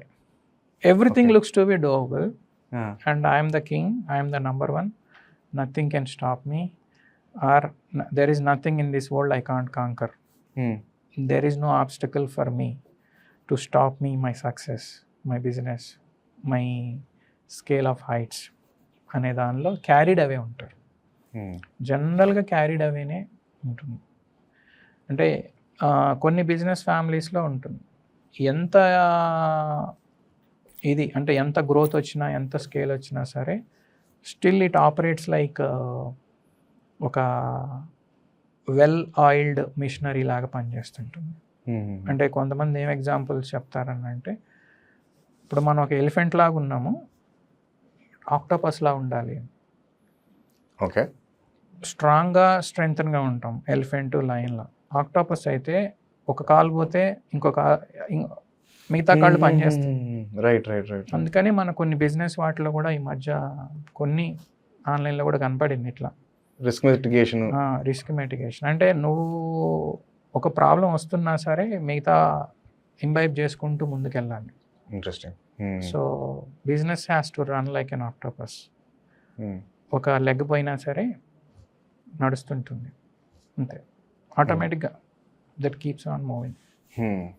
మీరు so multi pronged strategy, that is for like multi verticals, ఒక group verticals ఉన్న వాళ్ళకి పనికొస్తుంది. రెండోది సక్సెషన్కి వచ్చేసరికి కొంచెం ఇష్యూస్ కనిపిస్తూ ఉంటాయి. కరెక్ట్. అందుకని ఈ మధ్య ISB లాంటి వాళ్ళు ప్రోగ్రామ్ పెట్టడము, దానికి చార్టర్స్ రాయటము, దాన్ని కొన్ని పెద్ద బిజినెస్ ఫ్యామిలీస్ అడాప్ట్ చేసుకొని సక్సెస్ఫుల్గా దాన్ని ఫ్యామిలీ కాన్స్టిట్యూషన్ అంటున్నారు. అవును, ఫ్యామిలీ కాన్స్టిట్యూషన్ రాసుకుంటున్నారు. So doable. యా. మీరు కన్సిస్టెంట్గా ఫండింగ్ కూడా చేపిస్తారు కదా sir, like again bank funding అయినా అవనివ్వండి, లేకపోతే ప్రాజెక్ట్ ఫండింగ్ అయినా అవనివ్వండి. So and you suggest people on what to be done and again you facilitate it, right? Founders ఈ ఎంటైర్ ప్రాసెస్లో చేస్తున్న మిస్టేక్స్ ఏంటి? ఫౌండర్స్కి ఉండే ప్రాబ్లమ్స్ ఏంటి? మా ఎక్స్పీరియన్స్లో నేను చాలా స్టార్టప్లని క్లోజర్ నుంచి అబ్జర్వ్ చేశాను. ఐడియా బాగున్నంత లేదు, ఐడియా కోసం క్రియేట్ చేసినంత వర్క్, పెట్టినంత వర్క్ ఎగ్జిక్యూషన్లో ఉండదు. ఆపరేషన్స్లో ఎగ్జిక్యూషన్ మీద క్లారిటీ ఉండదు. They think that everything is doable. But ఐడియాని బిలీవ్ చేసి కాన్ఫిడెంట్గా మీతో పాటు వర్క్ చేస్తున్నప్పుడు ఈ ఎగ్జిక్యూషన్ కేపబిలిటీస్, ఆపరేషన్స్, మేనేజ్మెంట్, ఎందుకంటే అప్పుడు ఆ టైంకి అన్ని కర్త కర్మ క్రియ మీరే అవుతారు కదా. మీ మంచినీళ్ళు మీరే తెచ్చుకోవాలి, మీ డోర్ మీరే వేసుకోవాలి, ఈ టైప్లోనే స్టార్ట్ అవుతుంది. అక్కడి నుంచి అక్కడ ఎంత బాగా ఐడియా ఉన్నా సరే, మీ కింద పనిచేసే 2-3 అయినా సరే సరిగ్గా మిమ్మల్ని అర్థం చేసుకోలేకపోతేనో, రెండోది మీరు ఎగ్జిక్యూట్ చేసేటప్పుడు అంతా మీరే కరెక్టు, మీరు చేయలేకపోతున్నారు అని మిగతా వాళ్ళతోటి, అంటే అక్కడున్న జెన్యూన్ ప్రాక్టికల్ ప్రాబ్లమ్ని మీరు ప్రోయాక్టివ్గా క్రియేట్ చేసుకోలేకపోతే స్టార్టప్ వాళ్ళకి ప్రాబ్లమ్స్ వస్తాయి. ఇది బిజినెస్ సైడ్లో. జనరల్గా స్టార్టప్ అంటేనే ఎక్కువ శాతం ఫెయిల్ అవుతుంటాయి, తక్కువ శాతం సక్సెస్ ఉంటాయి. అంటే అది ఎంత మోడల్ అవ్వాలి, మన disruptive idea, novelty, convenience to customers, growth ఇవన్నీ చెప్తుంటాం కానీ బట్ మార్కెట్ ఎంబ్రేస్ చేసుకునే డైనమిక్స్, రీసెర్చ్ స్టడీ మనం చేసామా? చాలామంది చేయరు. ఓకే. మేము స్టార్టప్ పిచ్లు ఆఫీస్లో విన్న తర్వాత మా దగ్గరకు వచ్చిన వాటికే చాలా రిజెక్ట్ అవుతూ ఉంటాయి. లేదు, మా టోన్ నెగిటివ్గా చెప్తూ ఉంటాం, ఇదంతా కరెక్ట్ చేసుకొని రా అని. సో అక్కడ ఒకటి ఉంటుంది. రెండోది ఏంటంటే స్టార్టప్ దాటి కొంచెం ఆ టైంలో ఏంటంటే వాళ్ళకి ఏం చేసుకోవాలో ఎలా చేసుకోవాలో తెలియదు. అంటే ఒక 3-4 ఫ్రెండ్స్ కలిపి, క్లోజ్ ఫ్రెండ్స్ కలిపి స్టార్ట్ చేసేటప్పుడు వాళ్ళ మధ్య పేపర్ వర్క్ బాగోదు. ఐ మీన్ బాగోదు ఇన్ ద సెన్స్ సరిగ్గా ప్లాన్ చేసుకోలేదు, సరిగ్గా ప్లాన్ చేసుకోరు. అలాంటప్పుడు కాన్ఫ్లిక్ట్ ఆఫ్ ఒపీనియన్ డిఫరెన్స్ వచ్చినప్పుడు, ఒపీనియన్ డిఫరెన్స్ వచ్చినప్పుడు ప్రాబ్లమ్స్ అవుతాయి. ఇంకొకటి ఫ్రెండ్స్ అండ్ ఫ్యామిలీ దాటి ఏంజల్ ఇన్వెస్టర్ దగ్గరికి వెళ్ళినప్పుడు ఎక్కువ మంది స్టార్టప్ ఫౌండర్స్ వాళ్ళందేదో ఏంజల్ ఇన్వెస్టర్స్ సక్సెస్ చేస్తున్నాడు అని అనుకుంటుంటారు. కానీ యాక్చువల్గా ఏంజల్ ఇన్వెస్టర్ అంటే వాళ్ళు యాక్చువల్గా ఒక 10-15 స్టార్టప్లు పెడితే 1-2 సక్సెస్ అవుతాయి. అవును, అక్కడ కూడా కరెక్ట్. సో ఏంజల్ ఇన్వెస్టర్ మనల్ని ఇది చేస్తున్నారు, సక్సెస్ చేస్తున్నారు, బాగా ఎక్కువ అడుగుతున్నారు, ఇలాంటి ఒక ప్రతి వాళ్ళకి వాళ్ళది బాగానే అనిపిస్తుంది. నేను కూడా బోస్ట్ ఆఫ్ చేయొచ్చు, సో అని. At the end of the day market has to embrace you, market has to receive you and you need to demonstrate it. Okay. That is I will say that your customer speaks for your startup idea, not the one you do. So మీరు కనుక ఒక startup పెడితే దానికి సంబంధించి ముఖ్యంగా ఇప్పుడు AI వచ్చింది కాబట్టి అసలు ఆ ఐడియాని ఇవాల్యుయేట్ చేయడం కూడా చాలా ఈజీ అవుతుంది. అంటే దానిలో ఉన్న pros and cons, strengths and weakness, స్వాట్ అనాలిసిస్ అంటాం, అది మేనేజ్మెంట్లో పెద్ద చాప్టర్. స్ట్రెంగ్త్, వీక్నెస్, అదంతా కూడాను ఇన్స్టెంట్గా అంటే గ్లోబల్లో ఇలాంటివి ఎన్ని ఐడియాస్ ఉన్నవి, ఏం లేవు, ఏవి సక్సెస్ అవుతున్నాయి, ప్రిడిక్షన్స్ ఏమున్నాయి, ట్రెండ్స్ ఏమున్నాయి కూడా తెలిసిపోతుంది. కాబట్టి వీటన్నిటిని మనమే ఒక సెల్ఫ్ ఆడిట్ చెక్ లిస్ట్ లాగా ఓకే మన ఐడియా కూడా వాడుకొని ప్రజెంట్ కూడా చేసి మళ్ళీ ఈ పారామీటర్స్ అన్నీ చేసుకోగలిగితే సక్సెస్ వస్తుంది. That is why the success rate is very very narrow, very low, minimum. Investors ఏం మిస్టేక్ చేస్తున్నారు సార్? ఇన్వెస్టర్స్ వచ్చేసి 2 విధాలు. ఒకటి పర్ఫెక్ట్ డ్యూ డిలిజెన్స్, ఆడిటర్లు చార్జ్ చేయించుకోకపోవటం. ఓకే. 2 దాన్ని షేర్ హోల్డర్స్ అరేంజ్మెంట్ తోటి టైఅప్ చేసుకోలేకపోవటం. ఓకే, నేను డబ్బులు ఇస్తున్నా, నువ్వు ఇది పర్ఫామ్ చేయకపోతే ఇలా ఉంటుంది అని షేర్ హోల్డర్స్ అరేంజ్మెంట్స్లో, స్ట్రక్చరింగ్లో అదొక డీటెయిల్డ్ టెక్నికల్ కమర్షియల్ ఇది, అది టై చేసుకోలేకపోవటం. అంటే నువ్వు చెప్పావు, నేను విన్నాను, నేను నమ్మి నేను డబ్బులు ఇచ్చాను, ఇప్పుడు ఇలా చేస్తావా అనేవి చాలా కామన్. అలా కాదు, మీరు ఎంత కొంచెం ఒకటి కూడా తెలిసిన వాళ్ళైనా సరే ఒక ఆడిటర్ని పెట్టుకొని ముందే మీ ఫ్రేమ్ వర్క్, ఆ 30-40 పేజీల డాక్యుమెంట్ అర్థం అవ్వక్కర్లేదు, అట్లీస్ట్ బుల్లెట్ పాయింట్ల వరకు అయితే నీ రోల్స్, నీ రెస్పాన్సిబిలిటీస్, నీ రైట్స్, నీ ఆబ్లిగేషన్స్ బోత్ సైడ్స్ నుంచి క్లారిటీ లేకపోవడం వల్ల ఇన్వెస్టర్స్కి ప్రాబ్లమ్స్ వస్తాయి. అసలు ఇన్వెస్టర్ మైండ్ సెట్ అన్నది ఒకవేళ స్టార్టప్లో ఫండింగ్ చేస్తున్నప్పుడు ఎలా ఉంటుంది సార్? వాళ్ళకి ఏం ఎక్స్పెక్టేషన్ ఉంటాయి? That depends on investor. Okay. ఎట్లా అంటే వాళ్ళు ఆల్రెడీ ఇప్పుడు చాలామంది మార్కెట్లో చూస్తోంది ఒక 50 years అంటే ఎర్లీ రిటైర్ అయ్యి బాగా minting good amount of money in their professional career by working with the big, నేను ఐటీ సెగ్మెంట్ తీసుకుంటున్నా ఇక్కడ, చేసేసి రిటైర్ అయిపోయి రిటైర్మెంట్ తీసుకొని స్టార్టప్లే ఫండింగ్ చేస్తూ గ్రో చేస్తున్న వాళ్ళు, వాళ్ళకి మెంటర్షిప్, కోచింగ్ చేస్తూ ఉన్న వాళ్ళు చాలా ప్రొఫెషనల్గా ఉంటారు. ఓకే, బికాజ్ వాళ్ళకి కార్పొరేట్ ఎక్స్పీరియన్స్ ఉంది, వాళ్ళకి కార్పొరేట్ ఎక్స్పీరియన్స్ ఉంది, వాళ్ళకి ఇనఫ్ ఎక్స్పీరియన్స్ ఉన్నాయి, right, good or bad both, right. కానీ ఇక్కడ అదేమీ లేకుండా మా రిలేటివ్స్, మా ఫ్రెండ్స్, లేదు మా ఫ్రెండ్స్ చేస్తున్నారు కాబట్టి నేను చేశాను, అట్లా వాళ్ళకి మైండ్ సెట్లో ఏమవుతుంది అని అంటే దాన్ని ఏమంటాం, going with the flock, ecosystem understanding ఉండదు, సిస్టమ్ దానిలో ఉండదు. Okay, so it is all depends, again nothing beats experience, right. So that counts here. So మనం ఏ సైడ్లో ఉన్నాం, బై సైడా సెల్ సైడా అని. ఎలాంటి స్టార్టప్స్ ఫండింగ్ వెళ్ళాలి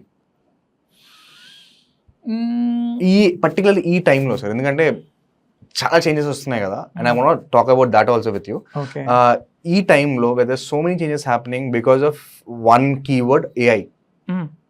ఇలాంటి టైంలో నెక్స్ట్ 5 yearsకి 3 yearsకి ఎలాంటి స్టార్టప్స్ వస్తాయని ఎక్స్పెక్ట్ చేస్తున్నారు? అండ్ మోర్ ఇంపార్టెంట్లీ ఉన్న స్టార్టప్స్ ఎలాంటి వాటి ఫండింగ్కి వెళ్ళాలి? స్టార్టప్స్ అన్ని చోట్ల వస్తున్నాయి, ఒక ఏఐ ఐటీ అనే కాదు. ఏఐ అనేది కనుక ఐటీ రిలేటెడ్ అనుకుంటే ఏఐ ఐటీయే కాదు, హెల్త్ కేర్ దానిలోను, ఎన్విరాన్మెంట్ సస్టైనబిలిటీలోను, అంటే క్లీన్ ఎనర్జీ అవ్వచ్చు, క్లీన్ వాటర్ అవ్వచ్చు, ఎన్విరాన్మెంట్ పొల్యూషన్ లేకుండా ఉండే టెక్నాలజీస్ అవ్వచ్చు, medical devices, medical equipments, health care. So స్టార్టప్లు అనేవి ఇబ్బడి ముబ్బడిగా చాలా బాగా వస్తున్నాయి. బికాజ్ ఏంటంటే రిస్క్ ఎపటైట్ అనేది బాగా పెరిగింది. ఒకప్పుడు ఏంటంటే చదువుకోవాలి, జాబే చేయాలి, బికాజ్ మన లైవ్లీహుడ్, మన బ్రెడ్ అండ్ బటర్ అనేది జాబే, బిజినెస్ కాదు. కానీ ఇప్పుడు ఒక 30 years దానిలో ఫస్ట్ జనరేషన్ పేరెంట్స్ వీళ్ళ కిడ్స్ని ఎంకరేజ్ చేసుకోగలుగుతున్నారు. దానివల్ల స్టార్టప్ దాన్ని ఎక్కువ ఉన్నారు. కొంతమంది ఏంటంటే ఖాళీగా ఉన్నవాళ్ళు మేము స్టార్టప్ అని ఎత్తుకేసుకొని వాళ్ళు మోసం చేసుకుంటున్నారు. ఆనెస్ట్గా చెప్తున్నాను, మై ఫీలింగ్. అది ఎలా అంటే చదువుతాము, పెద్దగా కెరీర్ ఏమి ఉండదు, సో దానికి వేసుకొని మోసుకు స్టార్టప్. అలాంటివి ఎలా వేస్ట్ దానిలో.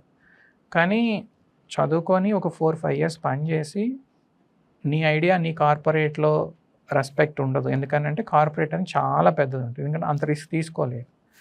నీకు ఆ విజిబిలిటీ వచ్చినప్పుడు ఆ గోల్ అర్థమైపోతుంది, అప్పుడు పెడితే సక్సెస్ అయ్యే chance. At the end of the day success is the key, right? Not my startup. I'm a startup owner versus I'm a successful startup owner, 90% difference ఉంది. అలాంటప్పుడు సక్సెస్ చేసుకుంటూ ఉండాలి అని అంటే నీకు ఇమ్మెన్స్, దాన్ని ఏమంటాం, ఇన్డెప్త్గా ఇన్సైట్ అనేది ఇండస్ట్రీ.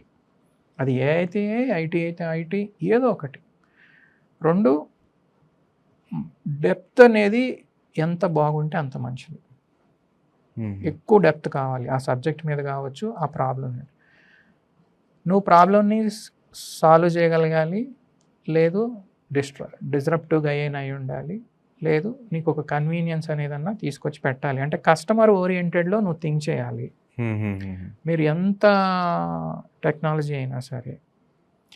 ఒక example, not to name it, కానీ ఒక హై ఎండ్ ఎన్క్రిప్షన్ది మా దగ్గరకు వచ్చినప్పుడు నేను సజెస్ట్ చేసింది ఏంటి అని అంటే, ఇది అద్భుతంగా ఉంది కానీ మన కస్టమర్స్కి, మీ టార్గెటెడ్ కస్టమర్స్కి ఇంత అక్కర్లేదు, రిక్వైర్మెంట్ లేదు అక్కడ, ఇంత లేదు. బట్ నీ ప్రోడక్ట్ అద్భుతం, కానీ టార్గెట్ కస్టమర్కి ఇంత అక్కర్లా, ఫ్యూచర్లో కూడా అక్కర్లా. సరే నువ్వు ఫస్ట్ మూవర్ అడ్వాంటేజ్ తీసుకుందాము, లాంచ్ చేద్దాము, కొద్ది రోజులకు వస్తుందంటే. So you made into 2 models. One, complete encryption, which is like a military grade or like high ultra safe and security mode. దానిలో కస్టమర్ని తెచ్చుకో, దీనిలో version 2 రిలీజ్ చేసుకో, తక్కువ దీంతో. సో అప్పుడు ఏమవుద్దంటే కస్టమర్కి అంత ఎన్క్రిప్షన్ మోడల్ వాడుకునేటప్పుడు అంత ఈ ఇంటిగ్రిటీ ఉన్నదానికి ప్రతిదానికి రైడర్స్ ఉంటాయి.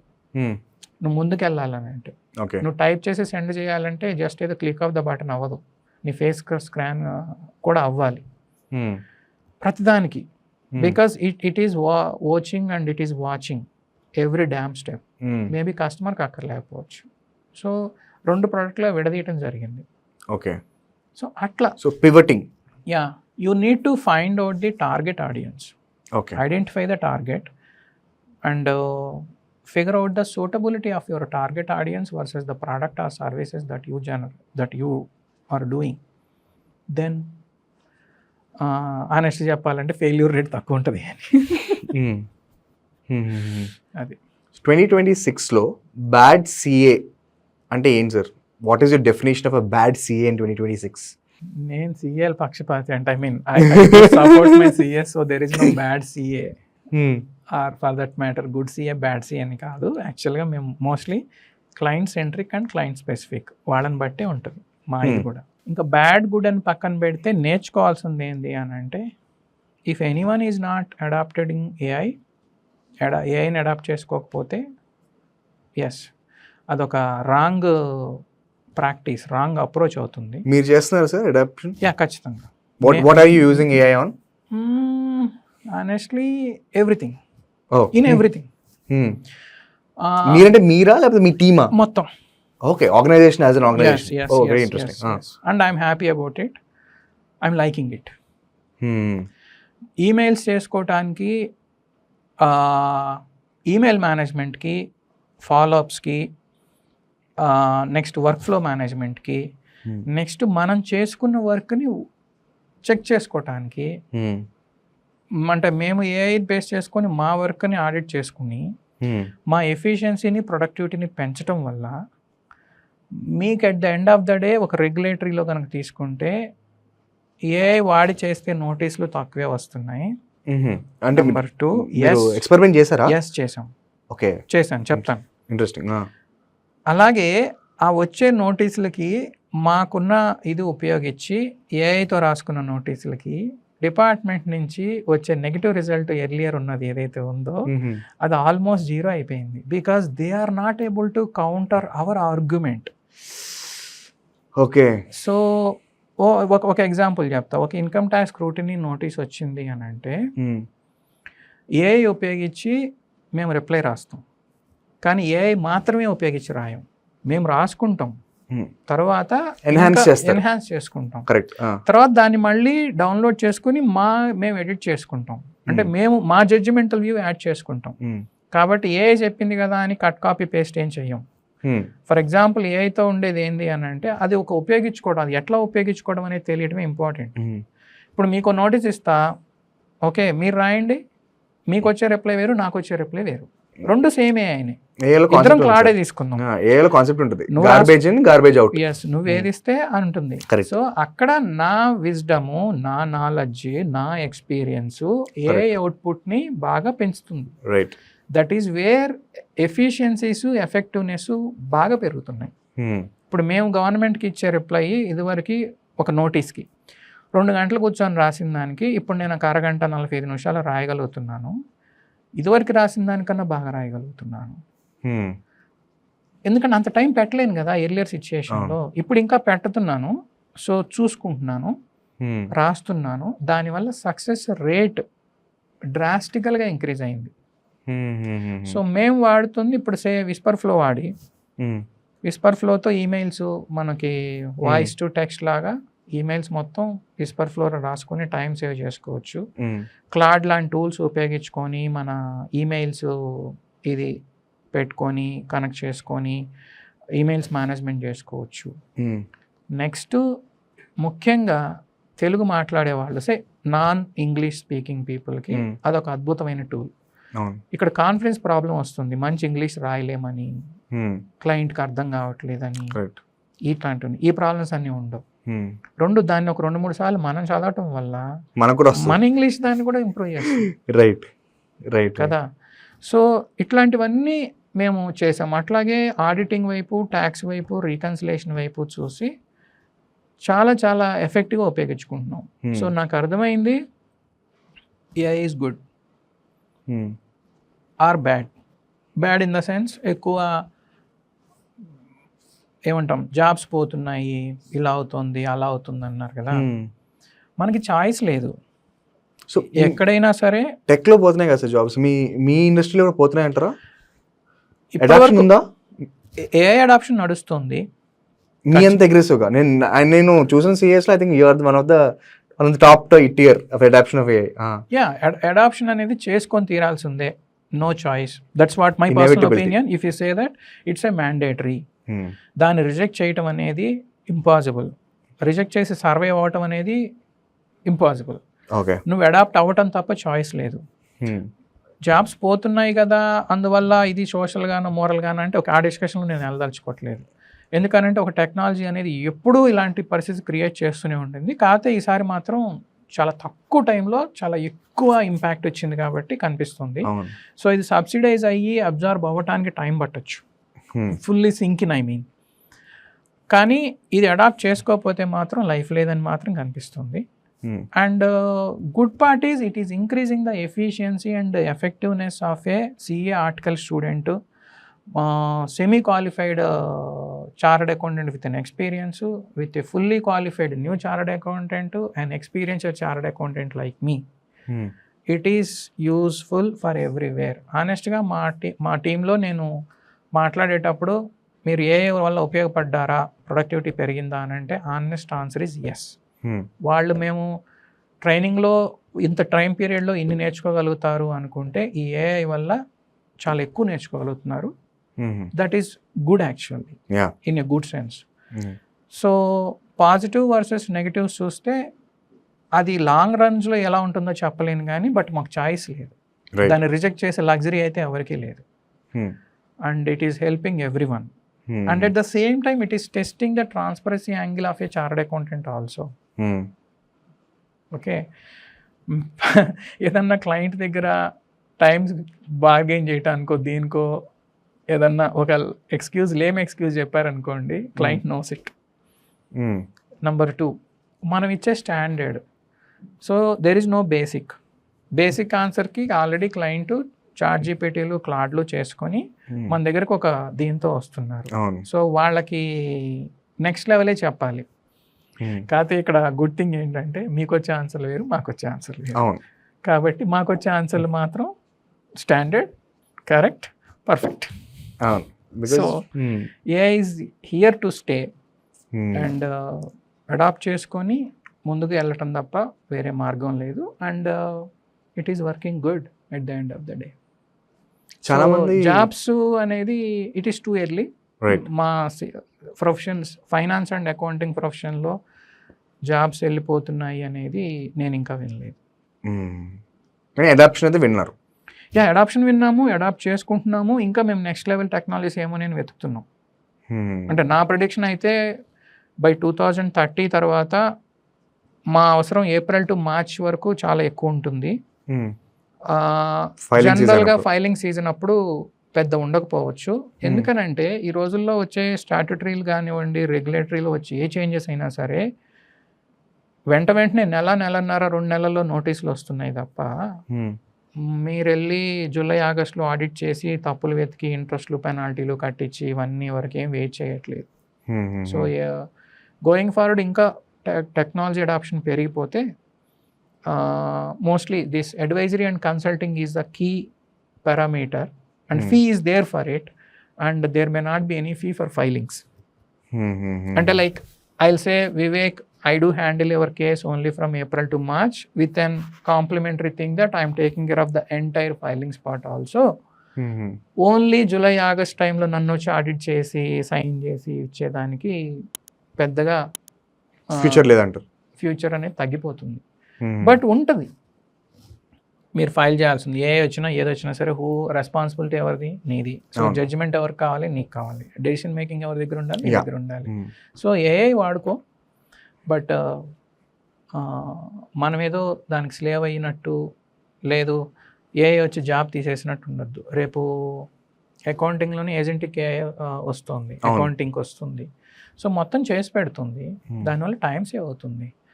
బట్ నువ్వు డిశ్చార్జ్ చేసే రెస్పాన్సిబిలిటీ అనేది మారే స్టేజ్ అయితే నేను ప్రస్తుతానికి చూడట్లేదు. బట్ ఫ్యూచర్ గురించి తెలియదు.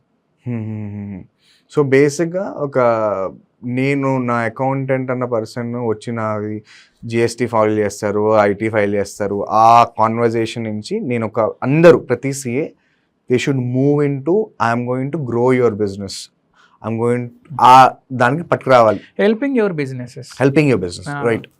గ్రో అనేది ఎస్, అది ఇంకొంచెం నెక్స్ట్ లెవెల్ అనుకున్నా. I'm with you and I'm trying to improve your cash flow, I'm trying to improve your P&L, I'm trying to improve your business metrics. I'm also closing all the notices, regulatory compliance and everything instead of just sticking to only to complaints. Okay. So role expand అయింది. అది కొంతమంది years నుంచి practice ఉంటుంది కదా sir వాళ్ళకి, కానీ వాళ్ళు ఒక పాయింట్ సక్సెస్ చూడరు వాళ్ళు ఎప్పటికీ, లైక్ పర్టికులర్లీ సిఏస్. ఎందుకంటారు? Why you think is just because of వాళ్ళు ఆ వాల్యూ బేస్డ్ ప్రైజింగ్ రాలేదు కాబట్టేనా, వాల్యూ బేస్డ్ మెథడాలజీకి వెళ్ళలేదు కాబట్టేనా వాళ్ళు చూడలేకపోతున్నారు? ఇట్స్ వన్ వే వచ్చేసి వాల్యూ బేస్డ్ కాకుండా కాస్ట్ కాన్షియస్లో, అంటే కంపారిజన్కి వెళ్ళేసి ఎవరు తక్కువ చేస్తే అక్కడ అనే బిజినెస్ తెచ్చుకునే దానిలో ఉండే వాళ్ళకు ఉంటుంది.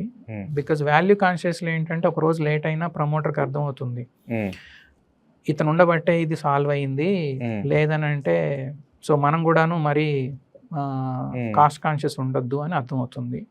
కొంచెం టైం పడుతుంది.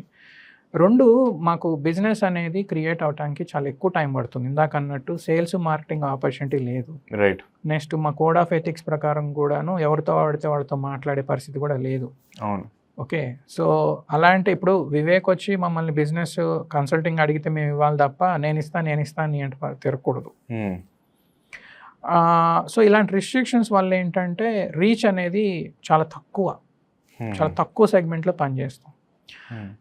Unfortunately he is like a filings guy అనే బ్రాండ్ పడిపోవటం.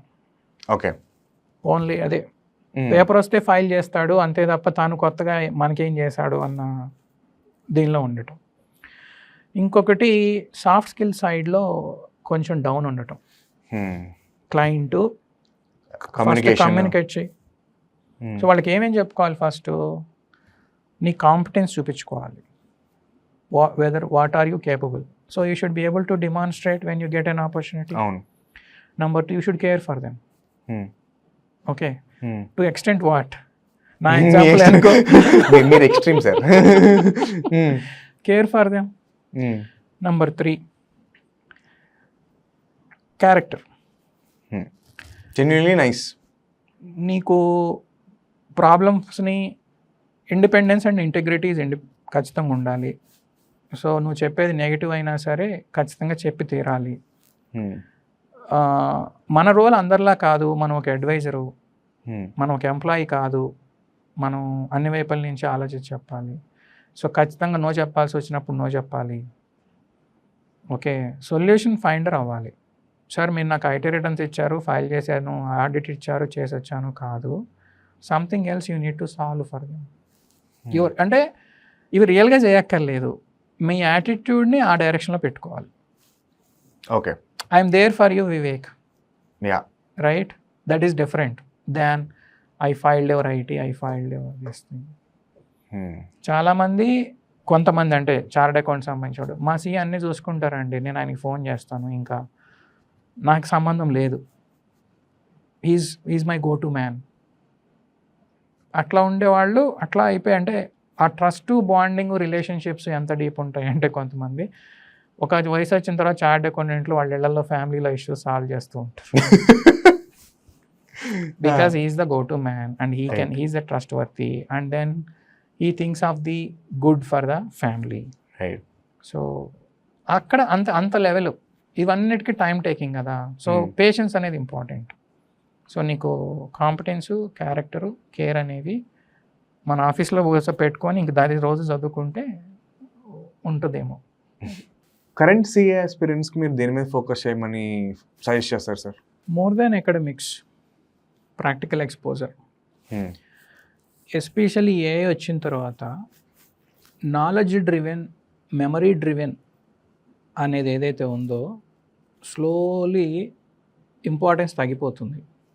ఆనెస్ట్ చెప్పాలంటే తగ్గిపోయింది. ఏదైనా సరే క్వశ్చన్ చేయగలటం.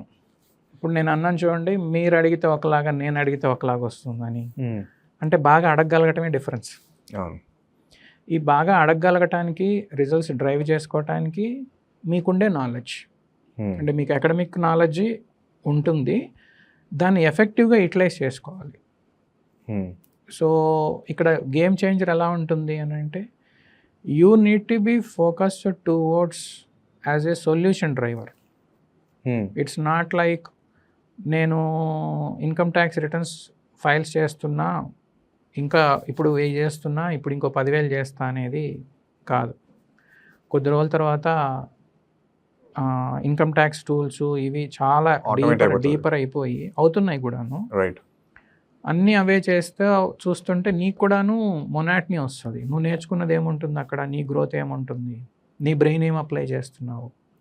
పైగా ఎస్పెషల్లీ ఏఐ డిపెండెంట్ అయిపోతున్నాం కాబట్టి మళ్ళీ మన మెమరీకి కూడాను, అంటే వర్కింగ్ మెమరీ ప్రాబ్లమ్స్ వస్తాయి. అందుకోసము ఫస్ట్ మీకు ప్రాక్టికల్ ఎక్స్పోజర్ అనేది డే టు డే కంటిన్యూస్గా ఉండాలి. ఓకే, రెండు, మీరు నేర్చుకునే అప్రోచ్ అనేది కంప్లీట్గా మారిపోవాలి. ఏఐని పక్కాగా అడాప్ట్ చేసుకోవాలి, దాన్ని ఉపయోగించుకుంటూ పోవాలి, బట్ కట్ కాపీ పేస్ట్ చేయొద్దు. ఇందాక నేను చెప్పిన ఎగ్జాంపుల్ లాగా ఇన్కమ్ ట్యాక్స్ నోటీస్ వస్తే మేము ఎలా బిహేవ్ చేస్తున్నామో అట్లా చేస్తున్నారు. ఇవి కనుక చేయగలిగితే మేము 15 ఏళ్లలో నేర్చుకుంది వాళ్ళు 2 ఏళ్లలో 3 ఏళ్లలో 4 ఏళ్లలో నేర్చేసుకోవచ్చు. But what makes difference is the decision making abilities, judgment, wisdom /that consciousness. So అది అంటే అదేమంటాను చూడండి, అందరికీ ఒకటే సొల్యూషన్ పనికి రాదు కదా. అవును. సో ఆ సొల్యూషన్ని కస్టమ్ మేడ్ రైట్ చేసుకోగలగాలి. అప్పుడు మంచి ఇది అంటే ద హోల్ డ్రైవింగ్ నేను థ్రస్టింగ్ అప్ అని ఏంటి అని అంటే more than academics your exposure is important. Right. ఈ ఎంటైర్ జర్నీలో do you have any regrets అనే దానికన్నా I think you are referring to that the same incident. Anyways మీ 25 years కెరియర్లో అవనియండి, లాస్ట్ 3 yearsలో ఒక ట్రామాటిక్ ఎక్స్పీరియన్స్ ఏమండి, ఎనీ రిగ్రెట్స్? ఎస్, ఇది రిగ్రెట్ అనేది ఎస్ ఆర్ నో. ఎందుకు చెప్తున్నానంటే it is like a compulsion. So నేను రిగ్రెట్ అవ్వాను అని అంటే నేను రిగ్రెట్ అవ్వకుండా కూడా నాకు ఛాన్స్ ఉంది కదా. అంటే ఇది ఒక రిగ్రెటబుల్ మూమెంట్ అనుకుంటే రిగ్రెట్ అవ్వకుండా ఉండే ఛాన్స్ నాకు ఒక రెడ్ కార్పెట్ మీద పెట్టుంది. నేను క్లయింట్ కోసం తీసుకోవాల్సి వచ్చింది, తీసుకున్నా. సో రిగ్రెట్స్ అనే దానికన్నా కానీ it's a can't but situation. So I took it on the client side. So I sail through it and then I own it. Now I can say yeah it's all the more reason to continue this without looking back and without stopping. Would you do it again? Yeah, why not? Who is the fit person than me? అంత తెలిసింది కాబట్టి కొత్తగా Yeah, I knew this whole ecosystem. So ఒక system ఒక దానిలో operate అవుతున్నప్పుడు నా limitations నాకేంటో తెలిసినప్పుడు, రెండోది నా అకౌంటింగ్, ఫైనాన్సు, రెగ్యులేటరీ తప్ప నాకేమీ తెలియనప్పుడు నేను దీనిలోనే ఉండాలి. So I will do that. ఇంకా రెస్ట్ ఏమవుతుంది అని అంటే మనకున్న ఎక్స్పీరియన్స్ వల్ల ఇంకా బెటర్గా ఎన్కౌంటర్ చేసుకుంటాము, ఇంకా బెటర్గా వెల్ ప్రిపేర్డ్ అయి ఉంటాము, ఇంకా బెటర్గా క్లయింట్ని ఎడ్యుకేట్ కూడా చేస్తాం. So I can say happened is happened, there is history. I can make it better or I can make it useful. I made it useful and I'll continue to make it useful. I think ఈ entire incident తర్వాత మీకు you might have got a lot of calls, నేను కూడా ఇలాంటి వాటి నుంచి చిక్కుకున్నాను, guide చెయ్యి నేను వచ్చే ఉంటాయి కదా మీకు. ఓకే, కొంతమంది పాపం మా బ్రదర్లీ చార్టెడ్ అకౌంటెంట్స్ టెక్స్ట్ చేశారు, అన్న మాకు ఇలాంటి వాటికి ఇబ్బంది పెట్టారు, ఏం చేయమంటారు, మీకేం సపోర్ట్ దొరుకుతుంది, మీకేం లేదు, మీకు ఎలా జరుగుతుంది, ఎట్లా అయితే బయటపడగలుగుతాము. దాంతోపాటు పాపం వాళ్ళు ఏం చెప్పారని అంటే, అన్న అట్లీస్ట్ మీకు ఒక అడ్వర్టైజ్మెంట్ అన్న వచ్చిందన్న, తీసుకొని ముందుకు వెళ్ళండి అంట. దూరపు కొనాలి అంతే, పడే వాళ్ళకి తెలుస్తుంది. సో యాజ్ ఏ సిఏ నాకు తెలిసింది, అలాగే ఇలాంటి కొన్ని కేసులు చూసిన తర్వాత నాకు ఆ టైం అయినప్పుడు ఇంకో సాటర్డే కొన్ని ఇలాంటివి చేసిన తర్వాత పార్ట్ ఆఫ్ లైఫ్ అని యాక్సెప్ట్ చేయాలి. పట్టు కూర్చుంటామంటే పని అవ్వదు, have to move on. So it is better experience, it's a bad moment all the way, but it's great and good that I came out of all this as if like yes అప్పుడు ఎలా ఉన్నాను ఇప్పుడు అలాగే ఉన్నాను, with a different approach, with different mindset, with different abilities. If any CA student sees this, they feel it is a motivation or encouragement. Yeah, I'm happy about it. Older and wiser. Thank you sir, thank you for being here. అసలు I'm really glad that చాలా రోజుల నుంచి మనసు నుంచి అనుకున్నాం, but I'm really happy that we have done this. Thanks for giving your time. I hope you keep succeeding and keep guiding young people like me, young chartered accountants who are coming up, and maybe ఇంకొక podcast very soon future లో we'll definitely do.